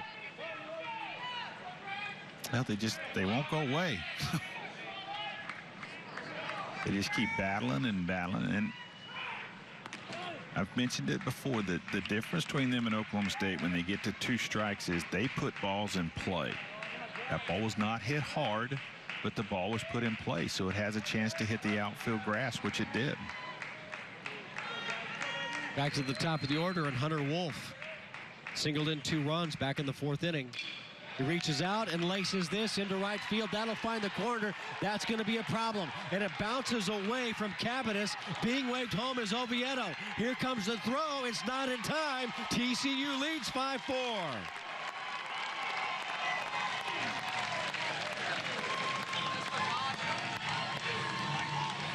one quality at bat after another. With 2 outs. Well, Wolf hits this ball down the right field line, and it's a tough corner down there with the different angles. Oviedo that runs good at first base. You see Cabinets does a really good job of getting over there to this ball, but there's just some different angles down there. Oh, it hits the door. It hits the padding on the door and shoots straight backwards. That's a new one. A lot of times when a ball is hit up the line into right field and it gets in that corner, as Watson skies this one high in the air to third, it should be an out, and it is. That ball will roll under the padding of the wall, kind of like a hockey play when you're sending it from one side of the rink to the other behind the goal.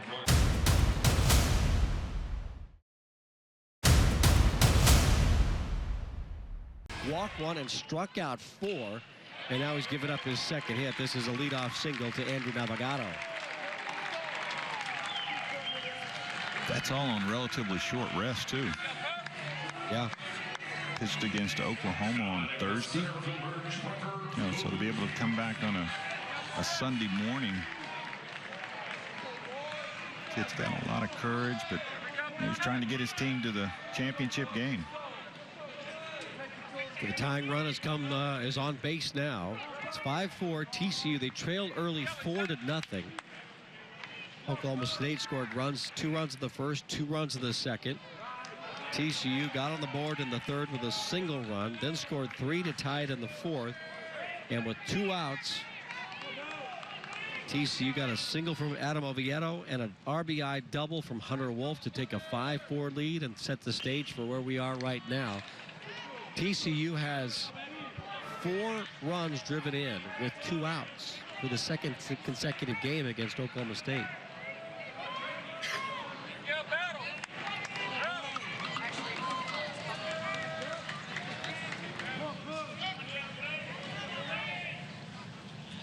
Trevor Boone stands in at 298. Outside. 1 ball and 2 strikes to the Oklahoma State center fielder, who has 19 home runs on the season.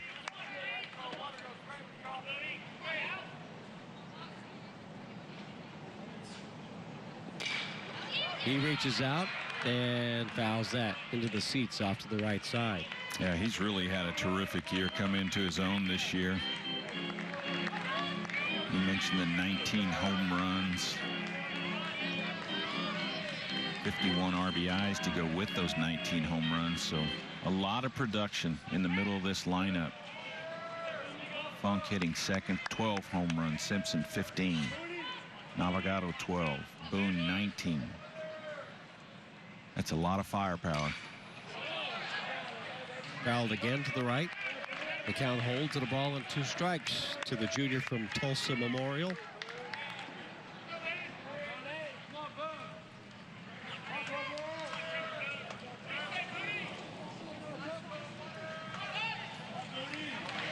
Heavily recruited in the area, as you would imagine. Came down to Wichita State, Oklahoma, OSU.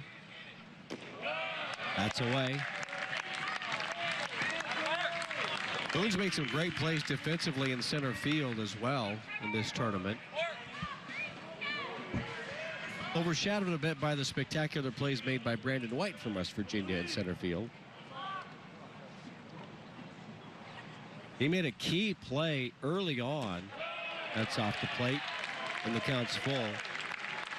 In the opening inning of the first game between these two teams on Wednesday, Jake Gunther hit a ball that was slicing away from him in center field, and Boone tracked it down, made a sliding catch, and halted what was a potential TCU rally. One of the best defensive plays in that game. Here he draws a walk, and Oklahoma State has put the first 2 men on in the 6th inning. Left fielder Carson McCusker. It's a nice job of just fighting off pitches, and then able to draw the walk. Bring up McCusker. Once again, Oklahoma State, not a team that does a whole lot of sacrificing. You get a little bit late in the ball game right here in the 6th inning. Runners at first and second, nobody out. Would not be surprised to see McCusker square around a bunt. TCU not looking for it. They're back on the corners.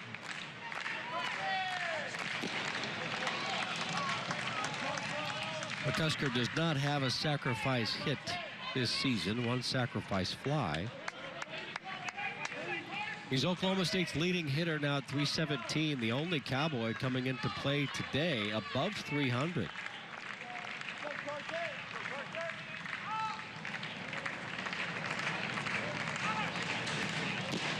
Oh, and 2.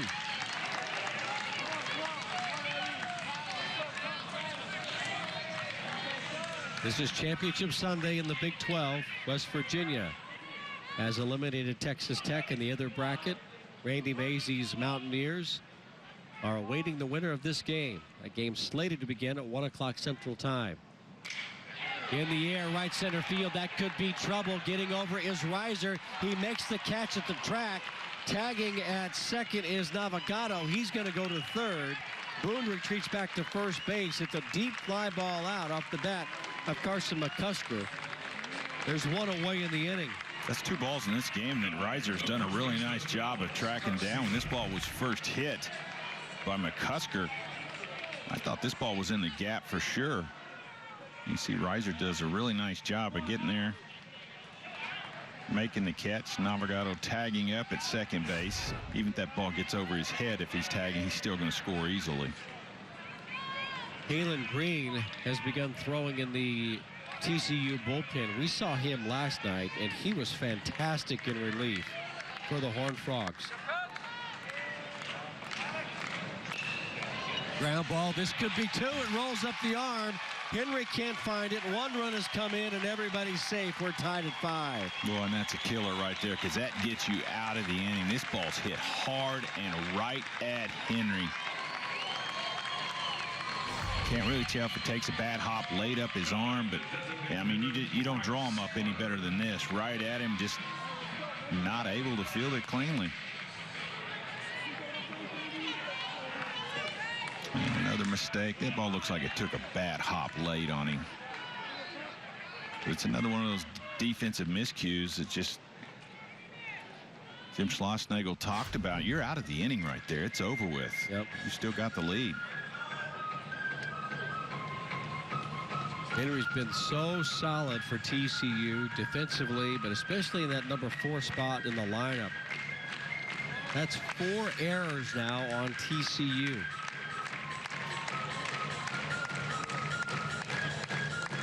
It's the 5th time this season that TCU has committed at least 4 errors in a game. Twice they've had 5 errors. They entered this tournament with 73 on the season. And if you follow TCU baseball for the last 16 years or so, since Schlossnagle's been the head coach, typically that error number is half of that. And the errors defensively have caused problems for the bullpen.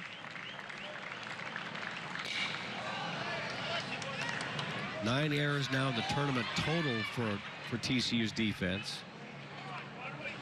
So the season total is over 80. And it puts extra pitches on a pitching staff. Right. When you don't, it's unnecessary. Just extra outs. Yeah. Extra pitches. And you face an offense like Oklahoma State's or like TCU's, for example. You just do not want to be giving these guys extra outs. And he has said the key for us is for our starting pitchers, especially this tournament. We need our starting pitchers to go out and get at least into the 6th. Preferably into the 7th before having to turn over to the bullpen.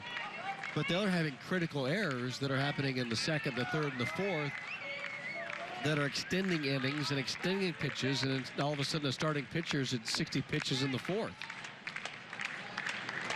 or more. And then you have to go to the bullpen that much earlier. Swing and a miss by Carter. Nice pitch by King.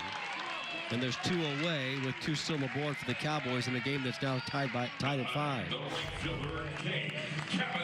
5 strikeouts now for King. Yeah, I mean, he's really done a nice job. A good sinker right there to get Carter on strike 3.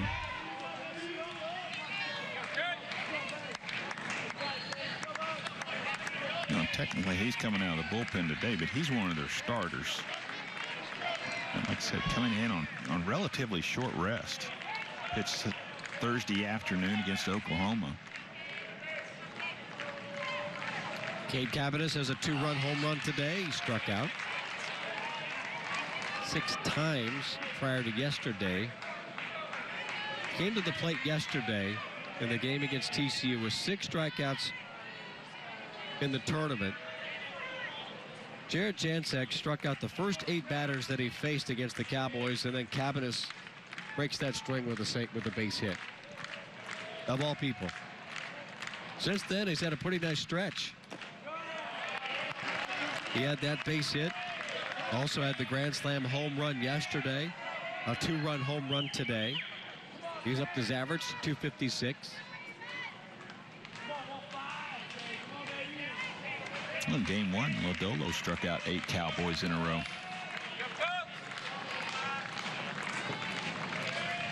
One ball, 1 strike, 2 away. Ground ball. Henry's going to get another chance. Got it. Flipped it to second. That retires the side.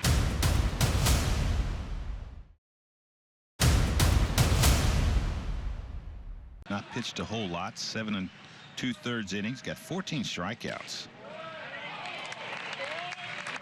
7 2/3 inning. 2.35 ERA.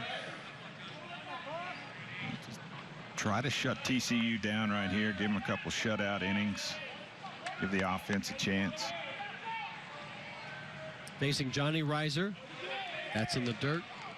Logan Gregg, 2 1/3. Gave up 4 hits, 1 run that was earned. Did not walk a batter. Struck out 3. A nice outing. Yeah, really did a nice job. Came in and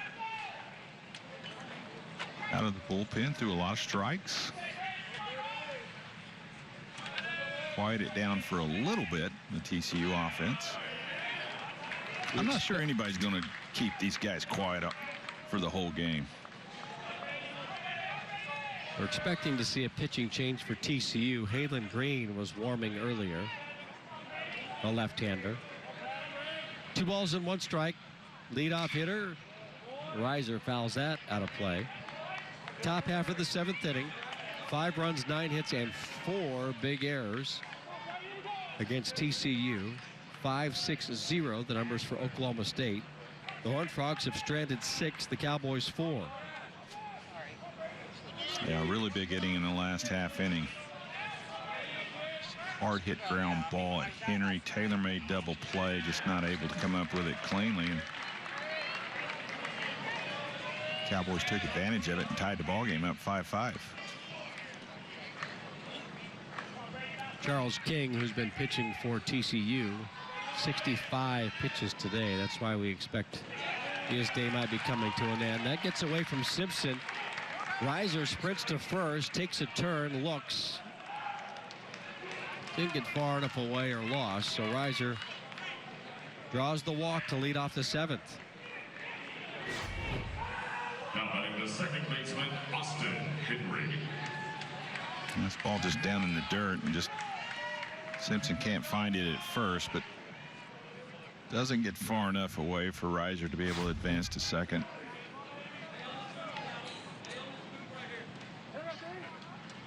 Here's Austin Henry. Singled and scored in the 4th. He's 1 for 3 today. Fastball in. Austin on the season hitting .284. He and Watson and Reiser have started and played in every game this season. Now game number 58 for TCU. Ground ball, this could be 2. Morrill waits for it, flips to 2 for 1, on to first, and that is a double play.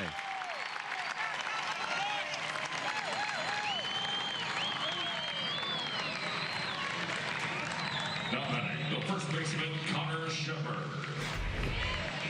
Ball's hit hard. It's just hit hard right at Morrow. Does a really nice job. Long flip right there. Does a nice job on the front side of giving Navigato a good flip, good feed. Makes a strong throw across the diamond, able to double up Henry. So nobody aboard for Connor Shepard. He's been in this situation before in the 5th inning. First two guys got out, and Shepard delivered a 2-out double. He was left. The 0-1. Off the plate, 1 ball and 1 strike. Looking ahead, it'll be the top of the order for the Cowboys in their half of the 7th.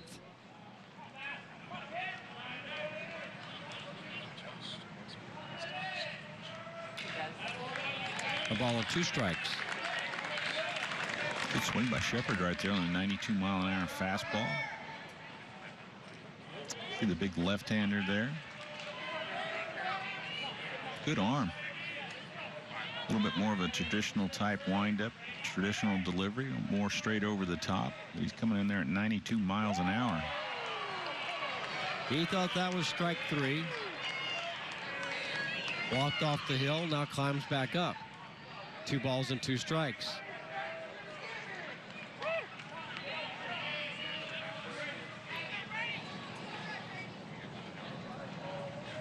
Now he gets a strikeout.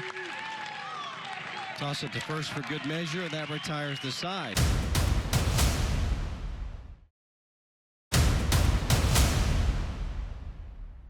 But that one, Josh Holliday has said, it's beyond every dream that he had for the amenities that he was looking for. Everything that he asked for, he got. And he had a hand in designing what's going to be a palace for college baseball. Yeah, it is state-of-the-art, everything. They've got an alumni locker room. Oh, that's good for you. Yeah. Yeah, everything about the new stadium is just going to be incredible. They're even, you know, I talked to Josh a little bit concerned about how it's going to play. You know, it sets a little further down in the ground than Alley P does right now, so they're waiting to see what the wind is going to do to it. But overall, just a beautiful, beautiful ballpark. So that's going to be all for Charles King, and Hayden Green is going to come in. Really nice job by King. Comes in on short rest and gives his ball club a chance to win. Tell you a little bit more about the new TCU pitcher when we come back. Houston Morrill has led off the 7th for the Cowboys with the base hit, so they have the go-ahead run on base in Oklahoma City. Hayden Green is the new pitcher for TCU, and he was brilliant last night. 3 innings of work, gave up just 2 hits, struck out 5, faced 10 batters, and helped TCU preserve that 13-6 win over Oklahoma State. And you talk about short rest. He just pitched about 12 hours ago. Yeah, he really did do a wonderful job yesterday against these Cowboys. You look at his numbers on the year: 5-1, it's his 22nd appearance, 3 starts, 34 and 3rd innings pitched, 32 strikeouts. Not your traditional left-hander. He's a little bit more from the side. Makes it tough on left-handers. OSU's got 2 of them coming up, and Funk and Simpson. Nobody warming up in the TCU bullpen, so he's it for a while. We're tied at 5. We've gone through the stretch. Bottom of the 7th inning. Houston Morrill led off the inning with a base hit for Oklahoma State, so he stands at first. And here's Christian Funk, who reached on an error and scored back in the 1st inning and struck out swinging his last 2 plate appearances. The left-hander faces a left-hander. He sacrificed in the 1st inning.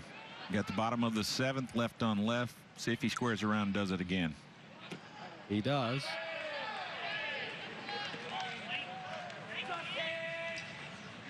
Christian is from Fresno, California. 2 seasons at Fresno City College.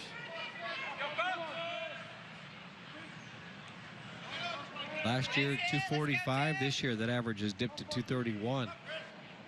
But he does have 12 home runs, and he's driven in 40.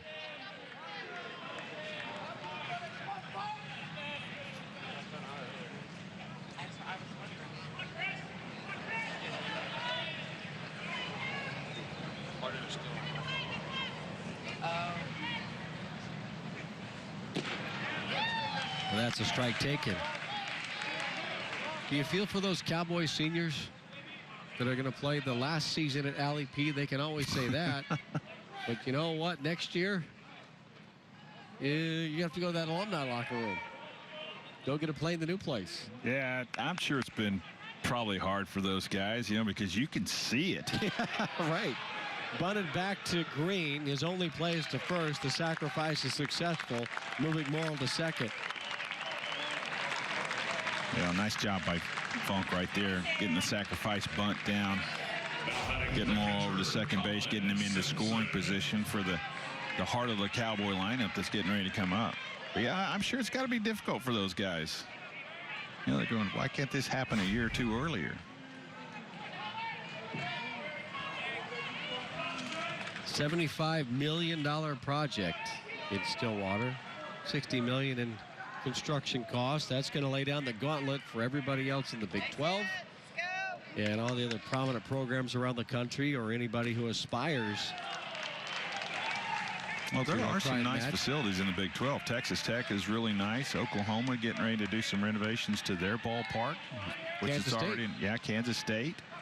$21 million in K-State. You know, you got to kind of keep up with the Joneses. The 0-1. High in the air, center field. Riser comes in, backs up, dances around, makes the catch. The runner tags. Morrill's on his way to third. Here comes the throw. It's behind Morrill. There's two away, but now there's a runner at third. Simpson just missed this ball. But he had a good swing on it. Morrill's back and forth about whether to go tag and go, and finally made up his mind to go. You know, Riser made a really good throw from deep center field. See, he gets behind the ball there, makes a strong throw. It's played probably a little bit closer than they would have liked it to be. So two away with Morrill at third. And here's Navigado. Off the plate outside. Navigado is 2 for 3 today. He's driven in a run and scored a run. Trying to give Oklahoma State the lead in the bottom of the 7th. It's 5-5. Morrill's the runner at third. With 2 away. Halen Green gets him to swing and miss. 1-1. Yeah, looked like he got fooled right there. Not a real committed swing to that.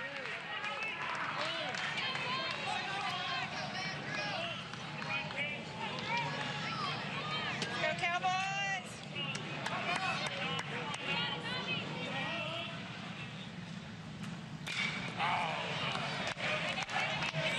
Fouled out of play. 1 ball and 2 strikes. Nice job by Green right there, changing speeds. Fooled Navigado on the pitch before that and got him way out front on that pitch. Now way ahead in the count, 1-2.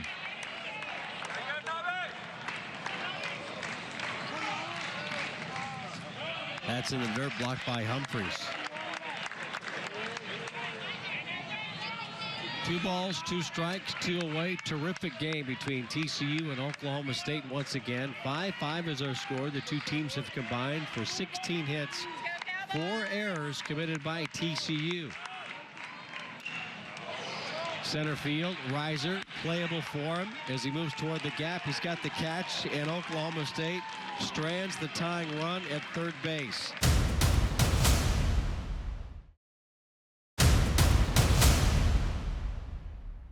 With the Cowboy run in the 6th. So tied at 5 to the 8th we go. Basso's first pitch is swung on, popped up. Shallow right field. Morrill going back, dancing around, and finally makes the catch. That wasn't easy. 1 pitch, 1 away. The big number to me on that scoreboard is the 4 errors. TCU had an opportunity to get out of the bottom half of the 6th inning with a tailor-made double play ball that they just could not handle.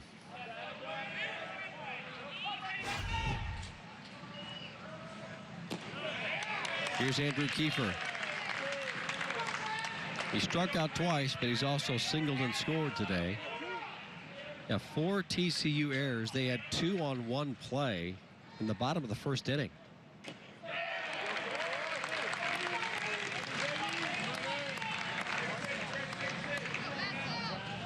The Horned Frogs this season are 10-15 when they commit 2 or more errors in a game.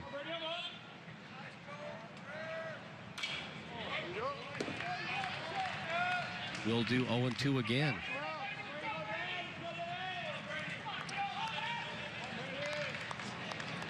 It's a TCU team that had to rebuild its roster. 10 junior college players among the newcomers. There's a flare off to the right side that's gloved in foul ground by Garcia. There's 2 away. A lot of times TCU had a program that would get highly sought after recruits, and they were able to keep them in the fold and then keep them in the fold for a long time. Play into their junior and senior seasons. But they've kind of become a victim of their success, to where you start getting those highly regarded high school players, and not everybody's going to be like a Matt Perk, who was the 14th overall pick about a dozen years ago. Perk turned down first-round money to go play at TCU, had an All-America season, went 16-0 that year. Took him to the College World Series. I guess it wasn't that long ago. Nick Lodolo, another guy, yep, high draft pick that chose to come to school. They've done a really good job of being able to get these guys that are taken in the draft out of high school and bring them into Fort Worth and keep them on campus for 3 or 4 years.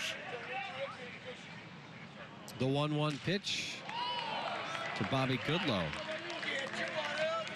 Now 2-1. And that's been a little bit of the issue, though. You mentioned it. They're starting to lose a few of those guys, and you really can't blame these high school kids with the amount of money that's being offered to them.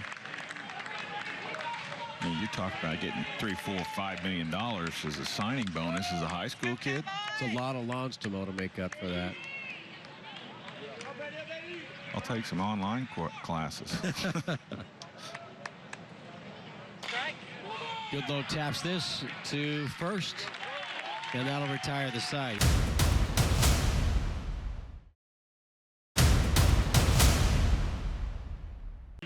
In a 5-5 ball game, heading into the bottom half of the 8th inning to determine who will play for the Big 12 championship later today against West Virginia, and Boone wanted to break the tie with that swing. He's trying to hit number 20 right there. He's going to do it from one knee.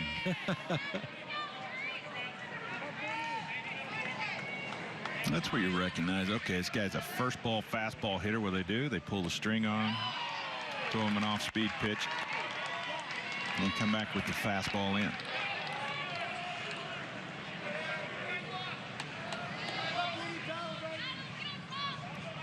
Oh, 2 to Boone. Stays alive. I'll tell you one thing about Halen Green. Let's face it, he's not the biggest pitcher, not the most imposing figure you're going to see on the hill, but there's a moxie about him, a confidence and a toughness. He's not afraid of anybody. He wasn't afraid of the Cowboys last night. See if he can get this one past Boone. That's off the plate outside. 1 ball and 2 strikes. Yes, I mean, he's not your traditional left-hander. The only thing that's traditional about him, he's got his hat crooked for a left-hander. I don't know why left-handers can't put their hats on straight. But he's a sidearm guy. Doesn't give in to Boone right there. Doesn't throw a lot of balls in the middle of the plate. Changes speed. He just pitches. Well-known fact, most hats were made for right-handed people. I don't get it. I mean, most left-handers, if you look at them, I mean, you have to stand to the side of them to feel like you're looking at them. Or they're looking at you because their hats are always crooked.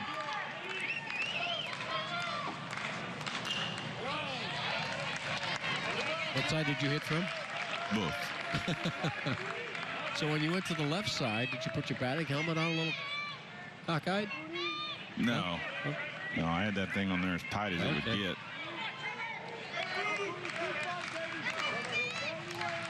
One ball and 2 strikes. Boone lifts it high in the air, shallow right field. Henry goes back. Kiefer comes in. The right fielder makes the catch, 1 away.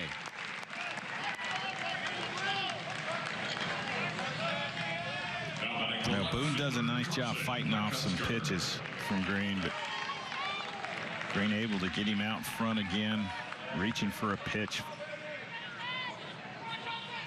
Big out. As they all are at this stage right now, but you're at the part of the lineup for Oklahoma State where one swing of the bat and it's gone. Here's McCusker. Behind 0-1. Halen Green yesterday, 3 innings of work, gave up a couple of hits. No runs, no walks, 5 strikeouts. Improved to 5-1 through 37 pitches in the game. In the air, center field, Riser back pedals and makes the catch, 2 away. Well, we may be setting ourselves up for a dramatic finish in the 9th inning or beyond.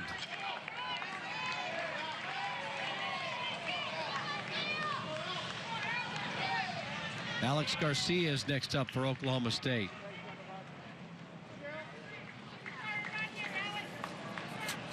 Six home runs on the year, a .293 hitter. Garcia today grounded out, walked, and reached on an error, and swings and misses at the first pitch he sees in this inning. Chad McKee and George Frazier will have the call of the championship game, scheduled for 1 o'clock Central Time. Green misses low and in. Knowing George, he probably left Tulsa about noon.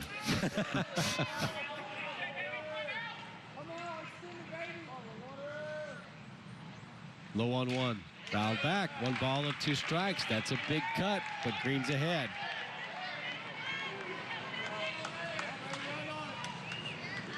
Now, once again, Green is just not giving anybody anything in the middle of the plate.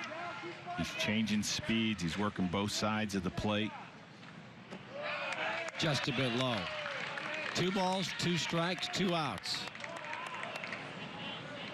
Oklahoma State has hopes of becoming a top national seed, to not just host a regional, but a super regional. TCU's fighting to get into the NCAA regionals. They didn't make it a year ago, losing in the Big 12 championship game. That after 4 seasons, 4 consecutive seasons of going to Omaha. That in itself is just really difficult to do. I mean, in today's game, not only do you have to win the regional, you got to win a super regional too against another really good team. Garcia fouls it back. Yeah, it's and in this era of collegiate baseball, where there is much more parity, and you see the teams like Coastal Carolina, East Carolina, Louisiana Lafayette a couple years ago, a great season. There's always that underdog team that kind of catches everybody's fancy, but that just means there's much more talent throughout the nation. It's not like the old days when you just penciled in Florida State, Florida, Arizona State, Oklahoma State, almost LSU every year in Omaha. And LSU's finding out how tough it is to get back there in this era of college baseball. And Garcia swings and misses.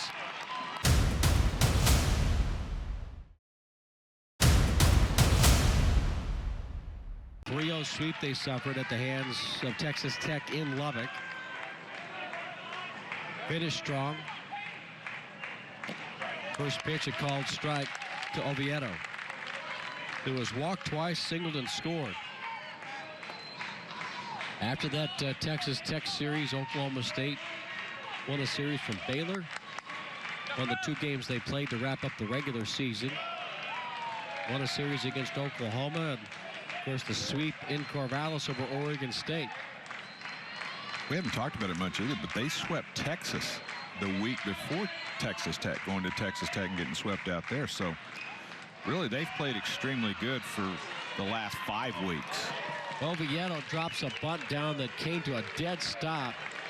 Bottenfield threw low, and Garcia made a nice catch to get the runner. Good idea by Oviedo, just trying to do something deceptive, but he's out. Yeah, it's not a bad idea at all, but you tell young hitters when they're going to bunt for a base hit, this ball has got to be fair or foul. And what I mean by that, you're going down the third base line, the ball's got to be on the line or just inside it. If he's trying to go the other way to push that ball, he's got to get it by the pitcher. He just bunted it right back to him. It was a relatively easy play by Battenfield. One away for Hunter Wolf. Top of the ninth. 5-5 is our score. High and in. 1 ball, 1 strike. Battenfield, big right-hander. Another one. I was going to say, yeah. Nice, easy delivery. Good arm speed. You see the good breaking ball he has, but, you know, he's a low 90s guy. This was the kind of guy I didn't like face. I'd rather the guy be out there jumping around, snorting, growling. Those guys that just looked like they were falling to sleep when they were pitching, and they just blew it by you.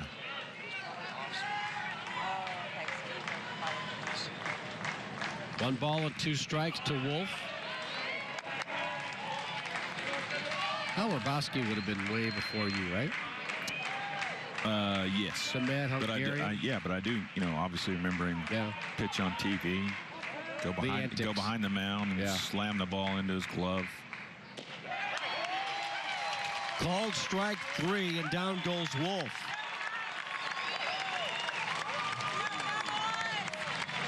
Dominating the left fielder, Josh Watson. Good pitch. Back up breaking ball right there that just catches the inside corner. Once again, a hitter recognizes ball. Then the late break on it, able to catch the inside part of the plate. Freezes Wolf. And now Josh Watson takes a pitch outside. He does have a hit today with an RBI, but Watson has not yet scored. He's 1 for 4, 2 strikeouts. We've seen his home run power. He has 10 home runs on the season.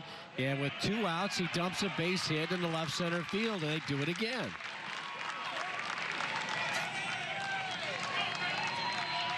Another 2-out base hit to an extended inning by a Horned Frog. So it's not just one guy who does it. Everybody has the capability of doing it. Yeah, they just continue to make contact with the baseball. Not hit hard, but just hit hard enough. Now, Battenfield's not a guy that's real quick to the plate.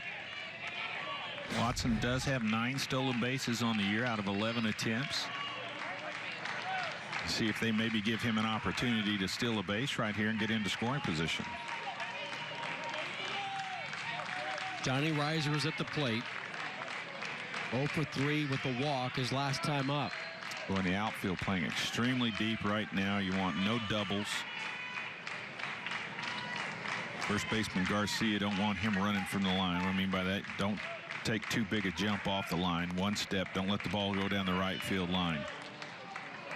And Morrill, the second baseman, is in shallow right field. Yeah, the hole that's usually there for a left-hand hitter is not there by where Morrill is positioned.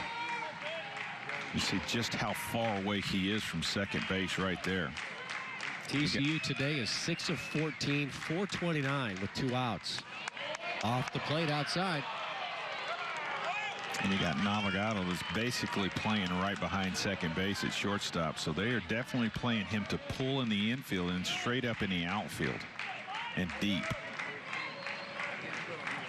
The go-ahead run is on base. It's Josh Watson, the everyday Horned Frog. Started and played in every game of his TCU career. Can they get him in to take the lead? There's 2 away in the top of the 9th inning. Looking ahead for Oklahoma State, Carter, Cavanis, and then the top of the order. Cavanis has hit a home run today and homered yesterday. With the left-hand pitching green, you might get a pinch hitter for Carter. 1-1 after the miss.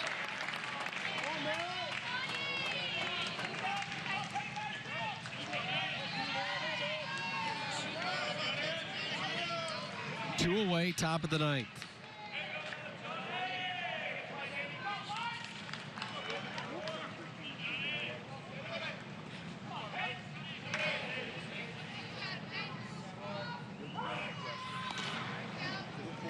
Watson's back easily. If you're West Virginia, are you enjoying the fact that these teams are having to battle, or does that give whoever wins this game a bit of an edge that they've played with an edge already today, and they're already kind of into a routine of having to fight for a win? I think they're just sitting back, just preparing to play a game however they would normally go about doing it. Whoever they're going to play, I'm sure that they get, you know, their reports on them, and they've probably gone over how they want to pitch them and how they want to approach whoever they may be facing as from a starting pitching standpoint. I have not seen them yet. There's a couple of them sitting down the right field line. They're not out in the cages in right field hitting, so they must be underneath the stadium hitting. Well, if they're going to take on the persona of their head coach, Randy Macy, they're cool and laid back, and nothing's going to bother them one way or the other. 1 ball and 2 strikes. Cowboy fans making their presence known, getting behind Botton Field.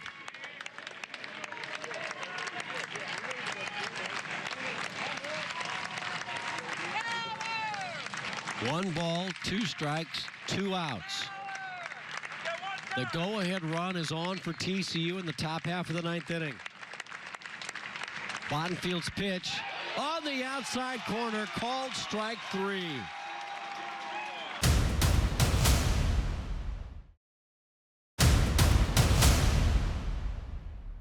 The elimination game between TCU and Oklahoma State goes to the bottom half of the 9th inning in a 5-all ball game. TCU got a runner on in their half of the 9th, could not advance him in. Jake Taylor is leading off the bottom of the 9th in a pinch hit roll for OSU. Halen Green remains on the mound. Here's the 0-1 ground ball. Henry's got it. The throw to first a bit low, but good, and there's one away. Ball hit hard by Taylor. Just hit right at Henry. Now go back to yesterday. Cade Cabanis broke out of a bit of a tournament slump with a grand slam home run. That tied the game at 6, and then earlier today, he gave the Cowboys a 4-0 lead with a 2-run home run. That in the bottom of the 2nd. Since then, he's hit a fly ball out to right, reached on a fielder's choice, but here he is with a chance to win it. 0-1.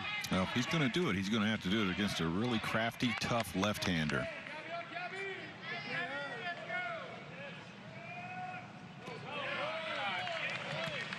One ball and 1 strike. I really do take my hat off to these kids from TCU. They've come in here, and OSU too. They've come in here with their backs against the wall, and have really played exceptional baseball to this point. Ground ball to Shepard at first. Takes it himself. 2 away. That was not an easy bouncer to the first baseman. You could see Shepard making sure that he eyed that ball into his glove the whole way. So back to the top of the order now on Houston Morrill. He singled twice today and reached on an error. The Cowboys got him to 3rd in the 7th, but couldn't bring him in. 268 with 1 home run on the season.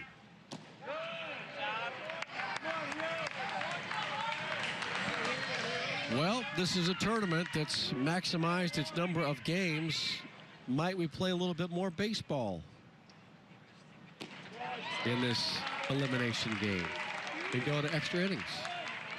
Not as well. And for TCU, it would be the first time this season.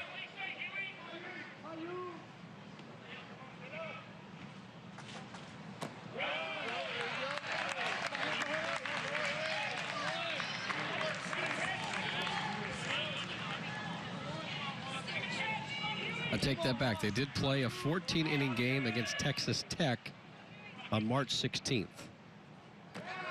So they got a little extras experience. 3 balls and 1 strike. That's a great hitting count right here, plus count. Morrill does have 1 home run on the year. So he does have the capability to hit the ball out of the ballpark. 3 balls, 1 strike. Popped it up, shallow right. Back goes Henry. In comes Kiefer. And Kiefer's going to call him off and make the catch, retire the side.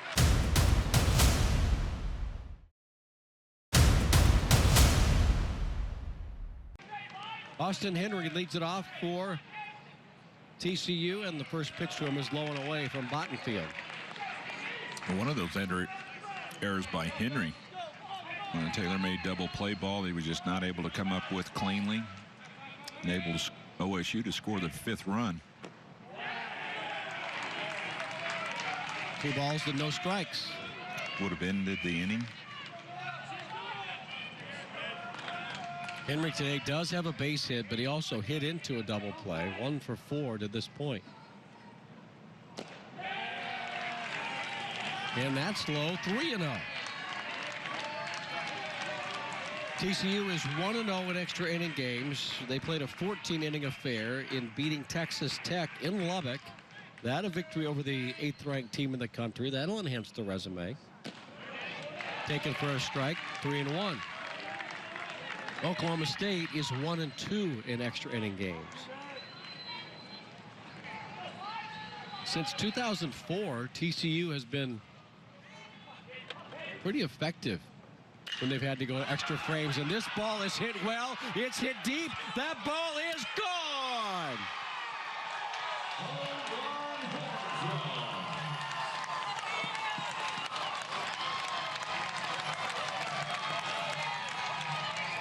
Austin Henry just launched his 6th home run of the season over the wall in center field, and he's given TCU a 6-5 lead. Well, he was in a plus count. 3-1. You're looking fastball. He got the fastball and just drills it to the biggest part of the ballpark to put TCU up 6-5.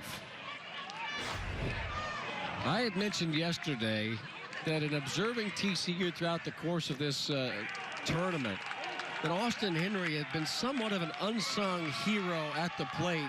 Not necessarily doing anything spectacular, but getting a solid hit, getting a walk, putting the ball in play to advance runners. That was spectacular. Well, and you feel good for the kid, too, because he knows that double play ball on the front end of it that he was not able to handle it. He catches that and they're out of the inning. They don't give up that run. So great redemption for him right there. Swing and a miss. Connor Shepard's at the plate. 2 balls and 1 strike to him. He's had some big at-bats in this tournament. Some really big at-bats, big hits.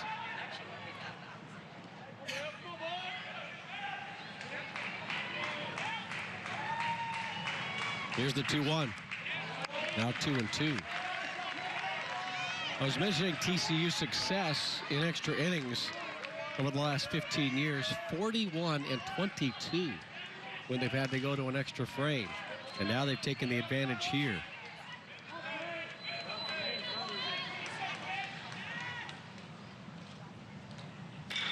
Ground ball up the middle. Huge hole. And it's a base hit for Shepard.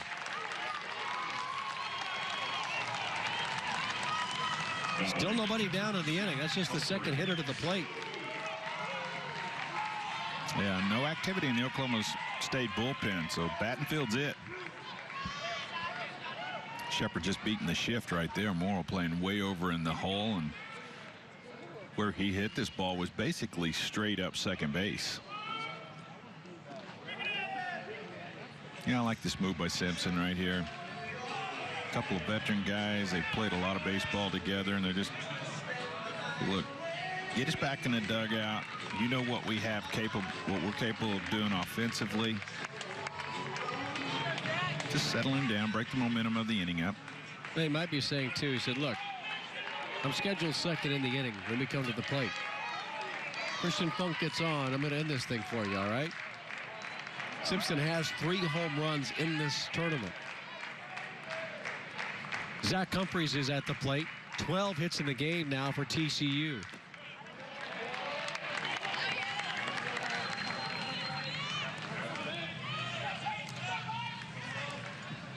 Mickey said earlier that this is a TCU offense capable of putting the crooked numbers up. 3 numbers on the board in this 4th inning. They had a 5-run inning last night, a 3-run inning last night. Runner goes. It's lined to the shortstop, and they're going to get Shepard double off easily for the double play. Yeah, hit and run right here. Humphreys does a great job. Just hits it right on the button, trying to protect his runner, but just right at the shortstop, Navigado, and it's an easy double play. Here you see it, runners off and running. Does a really nice job of hitting the ball hard, but Really nothing you can do about that from a running standpoint or the hitting standpoint. Now, I would like to see Navigado throw the ball across the field instead of lobbing it over there. 2 outs. Andrew Kiefer belts this into left center field. That's extra bases. Probably just a double, and it is, as he walks into second base. That's his second hit of the day. He's 2 for 5. TCU now has 13 hits in today's game, leading at 6-5. It's the 31st time this season that TCU has double-digit hits, and when they reach 10 or more, 21-9. Yeah, they just keep hitting.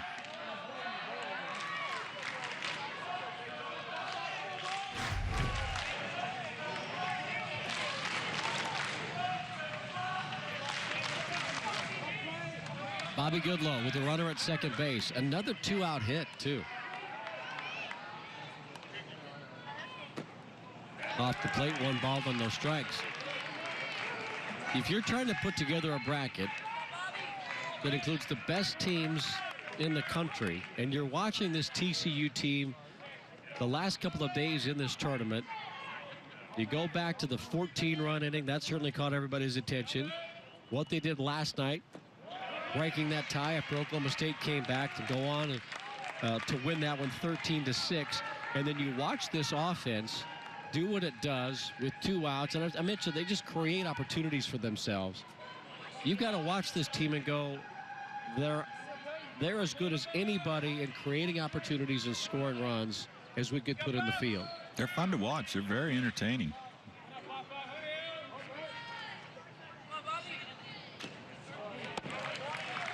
Fouled back. 2 balls, 1 strike. Yeah, I like what Jim Schlossnagle said. Look, we've been dealt a tough hand with injuries. We've not been at our best defensively, but it's a scrappy bunch of kids that will just keep playing and playing.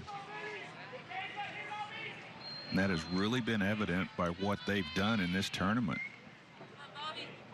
There's no quit in them. Offensively, they're just pesky. they just keep putting balls in play, and they keep pitchers in the stretch. You know, putting stress on defense. You know, and then occasionally they'll run into one like Henry did right there. The home run ball. 2 balls, 2 strikes. 2 away with the runner at second. And the count's full. It'll be Funk, Simpson, and Navigado, the scheduled 3 for the Cowboys. In the bottom half of the 10th, the winner of this game plays West Virginia for the Big 12 championship. Chad McKee, George Frazier will have the call of that game for you on Fox.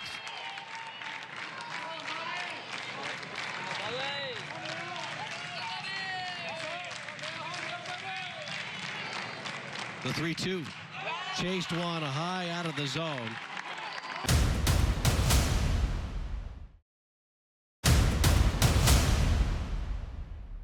Austin Henry's home run, one of the big highlights of the day, of the tournament, perhaps of the season for the TCU Horned Frogs. A solo shot to lead off the 10th inning has given TCU a 6-5 lead over Oklahoma State. Christian Funk stands in. The first pitch is strike. The next one is belted into right field. That's a base hit. Over for it is Kiefer. It slides underneath him. It rolls to the fence. He's thinking 3. Here comes the throw, and he's going to make it standing up. Christian Funk with a big leadoff hit for Oklahoma State in the 10th inning. Well, Oklahoma State comes right back and answers with Funk with the leadoff. Ball down and in. It's a good pitch. Really good pitch. Ball's hit hard into right field. Kiefer comes over and tries to keep it in front of him and just can't quite keep the ball in front of him, and then the ball gets lodged underneath the fence and enables Funk to get into third base. Well, Kiefer's idea was to try and body block the ball, but he couldn't get the job done. And now the tying run is 90 feet away, and Colin Simpson stands in. Simpson has 3 hits in the tournament. All 3 are home runs. And he does not need a home run right here. Ground ball in the middle of the field, and they get a run. And that's all you're looking for right now is just a run. You don't need to hit this ball out of the ballpark. Put the ball in play anywhere in the middle of the field on the ground. The 0-2 way outside, blocked by Humphrey. And we've seen Simpson's home runs. He's not afraid to take a whack at it high in the strike zone or one off the shoe tops. And that left hand is heavily wrapped and bandaged and protected. He fractured his hand in the series against Oklahoma when he was hit by a pitch, but he swings and misses and goes down on strikes, 1 away. Now the shortstop, Andrew Navigado. 1 down for Navigado.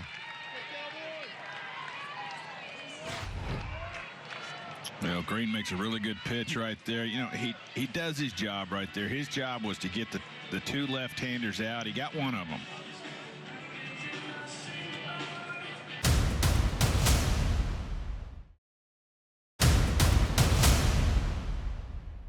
You know, I talked about earlier about situational hitting and for Colin Simpson, you know, you look at it and just putting a ball in play right there. That's where the strikeouts really hurt OSU. If he can put a ball in play right there, so like I said, anything in the middle of the field on the ground is a run, and the game's tied. Noah Seifert comes in off the Oklahoma State bench. 2-way player. We've seen him pitch. He's on as a pinch runner. Coughlin's first pitch ricochets off of Coughlin. It rolls into right field, and we're tied at 6. Navigado has his 3rd hit and 2nd RBI of the day. First ball fastball hitter, first ball fastball. Navigado drives it right back up the middle, ball sinking. You know, just unfortunately for TCU and for Coughlin, they just can't quite get a glove on it, and the ball caroms out into right field. Now Oklahoma State's got the winning run on base. And 1 away. Here's Boone.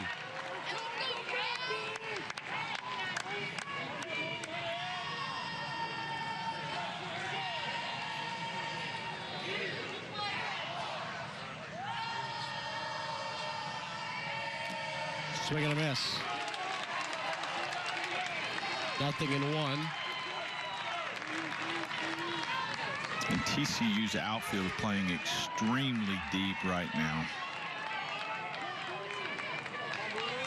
Left fielder Watson basically playing in the stands. They can't have anything over their head right now, a double.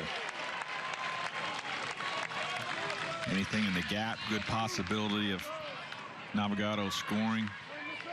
So they're trying to cut that down. Cut the chances of that happening down by playing deep in the outfield. And Boone is a guy that he does not run real well, runs well enough, but he's a candidate for a ground ball double play. 1 ball, 1 strike. Off the plate, outside, 2 balls and 1 strike. Tied at 6 in the bottom of the 10th. The winner to the championship game against West Virginia. And now a conversation with Coughlin. And this is exactly how Oklahoma State beat TCU early in the year. Late in games, TCU had control of it, was not able to maintain the leads.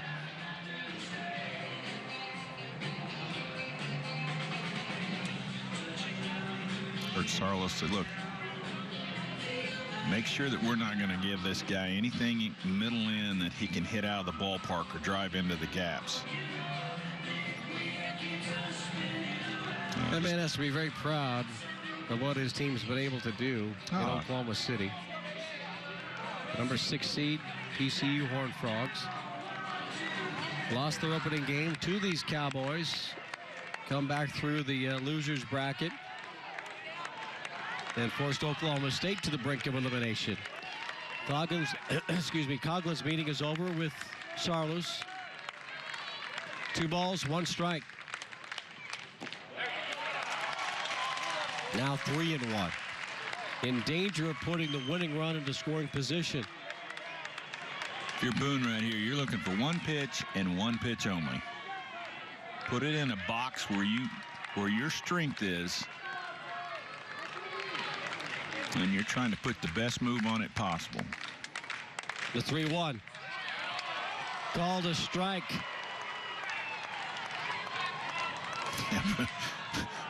He tossed his bat right there and immediately pats on his chest. The home plate umpire Mark Winters. Hey, my fault, man. Didn't mean to show you up right there. Yeah. See, I knew it was too. See if Oklahoma State starts their runners right here. 3-2-1 out. Swing and miss guy at the plate. We'll do it again. Does not. If they do start the runner, anything that's hit in the outfield, relatively in the gap, a really good chance of scoring. But Boone does swing and miss a lot. So you have that strikeout, throwout possibility. This will be Coughlin's 7th pitch of the at-bat. 3 balls, 2 strikes. There goes the runner. Grounded foul off to the left.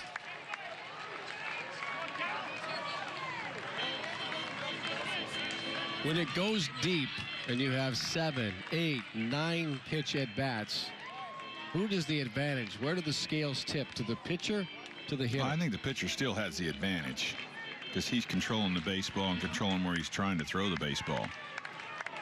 You know, the advantage that the hitter has is that you've seen a number of pitches from him. Foul the other way. Now, Boone's doing a terrific job. He's had a couple of at-bats today where he has really fought off some very difficult 2-strike pitches. So I still think that the pitcher always has the advantage. What's the longest at-bat you had? Oh, man. I can name some of the shortest.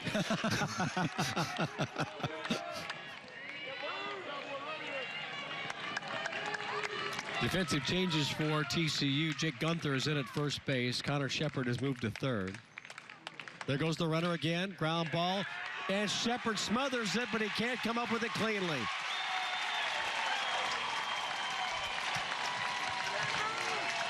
That'll be a base hit for Trevor Boone. Good at bat right there. He's a guy, once again, is a swing and miss guy. Fights off a lot of pitches, fights them off. Shepard playing a little bit towards the line because you can't have anything hit down the line. Oklahoma State can score on a double.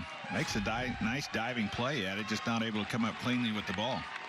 9 pitch at bat, and Boone reaches, and here's McCusker. The leading hitter for the Cowboys this season is average at .313. Today he's 1 for 4.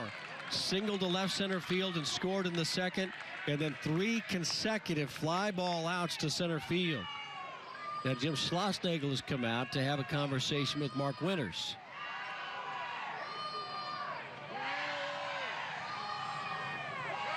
And he's going to bring Keeper in from right field.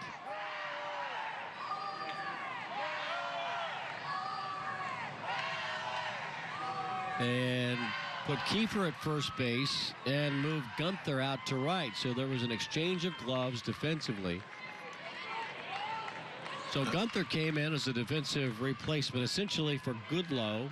Goodlow was replaced at third by Shepard. Gunther played first for a while. And now they've got Jake out there in right, the Big 12 Conference newcomer of the year. And I would think that Jim's thinking right here is Gunther has a better throwing arm than Kiefer does. So anything hit to the outfield, he wants to put his best arms in the outfield to be able to throw the runner out at home plate.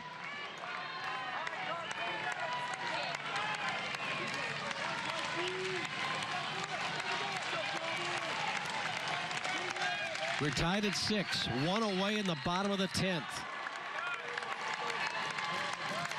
An elimination game in the Big 12 championship. McCusker stands in. Coughlin on the hill. Ball 1.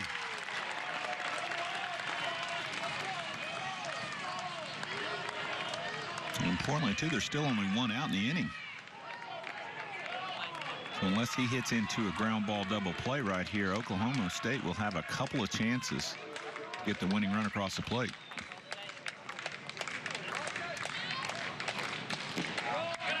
Outside, ball 2. Well, the runner at second base is Navigato. He is not taking a very big lead off the bag. Now, behind him at Boone, he's not being held. He's got a sizable edge off the bag. We've seen some base running mistakes by both these teams in the last 2 games that they played. And right now, you can get picked off. Henry's trying to hold him relatively close at second base, where he does not get a big lead, possibly a good jump. He's taking a good secondary lead. What I mean by that, that's the lead after the pitch is delivered and he's jumping off the bag, or hopping off the bag. 2 balls, 1 strike, 1 away.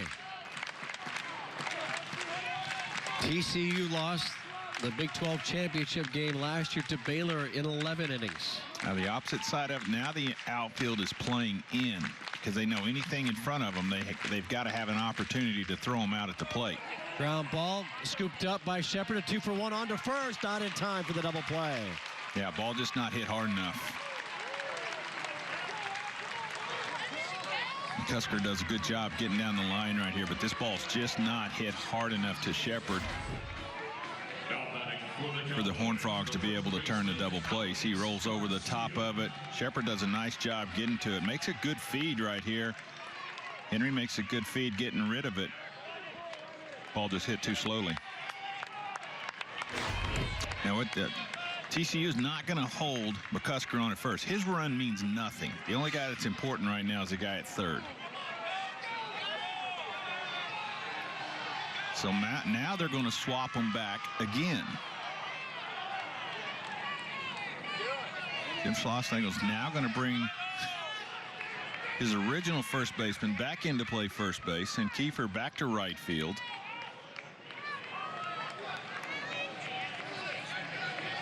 And he should not be holding him on, because McCusker's run means nothing. So you need to play back right here. Play back behind him. Let him go. He's got to get further back. The winning run is at third base. Andrew Navigato. 2 away, bottom of the 10th. 6-6 is our score.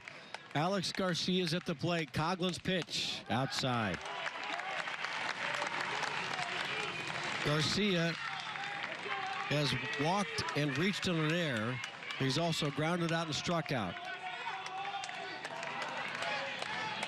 2 down, bottom of the 10th.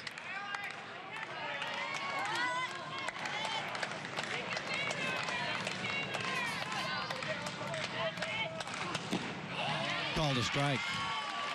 1 ball, 1 strike. Should we go to the 11th, it'll be 9-1-2 for TCU. Oviedo, Wolf, and Watson. But the Frogs need it out here.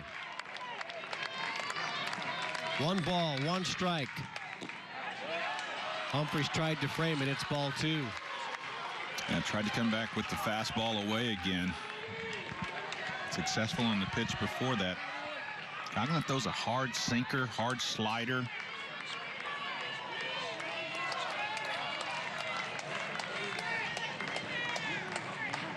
There goes the runner. This ball is in the left field. That's a base hit and a game winner. Alex Garcia comes through with a game-winning RBI, scoring Navigato from third, and the Cowboys will play for the Big 12 championship against West Virginia. Yeah, the Horned Frogs showed a lot of grit, a lot of determination yesterday, able to come back, and the same thing can be said for the Cowboys today. Now it's just wait and see for TCU if they've done enough in the Big 12 tournament to get them into the postseason. It's certainly a team that I wouldn't want to face if I had them coming to my regional. You see the pitch here, just a ball that caught a little bit too much of the plate, and Garcia was able to drive it down the left field line to score the winning run for the Cowboys. It's a walk-off win for Oklahoma State, and now they'll wait about a half hour or so to take on the West Virginia Mountaineers for the Big 12 title in Oklahoma City. Oklahoma State, the number 3 seed in this tournament, defeated TCU for the second time in 3 tries. They had to go to extra innings. Another terrific ball game between these two teams, but in the end, it's the Cowboys who eliminate the Horned Frogs 7-6. 7 runs on 11 hits. No errors today for the Cowboys. The numbers for TCU: 6 runs, 13 hits, but 5 big and costly errors hurt their cause today. And Oklahoma State advances to its 5th Big 12 title championship, their first since 2017. A chance to win the automatic bid to the NCAA Regionals is at hand for OSU a little bit later on today. You know, hats off to TCU. I tell you what, these kids came in here. They had a tough task at hand, but boy, they played some exceptional baseball. And like I said, now it's just a matter of wait and see if they've done enough to get in. Here's a look at how the teams got to the championship. Texas Tech defeated Kansas, had to come back and beat, West Virginia had to beat Texas Tech in an elimination game yesterday to get to the final. TCU again advanced through the losers bracket, the win over Baylor. They knocked off Oklahoma State last night, had to wait to play their 3rd match against them again until this morning. And it looked good for the Horned Frogs when they got the home run from Austin Henry in the top half of the 10th inning.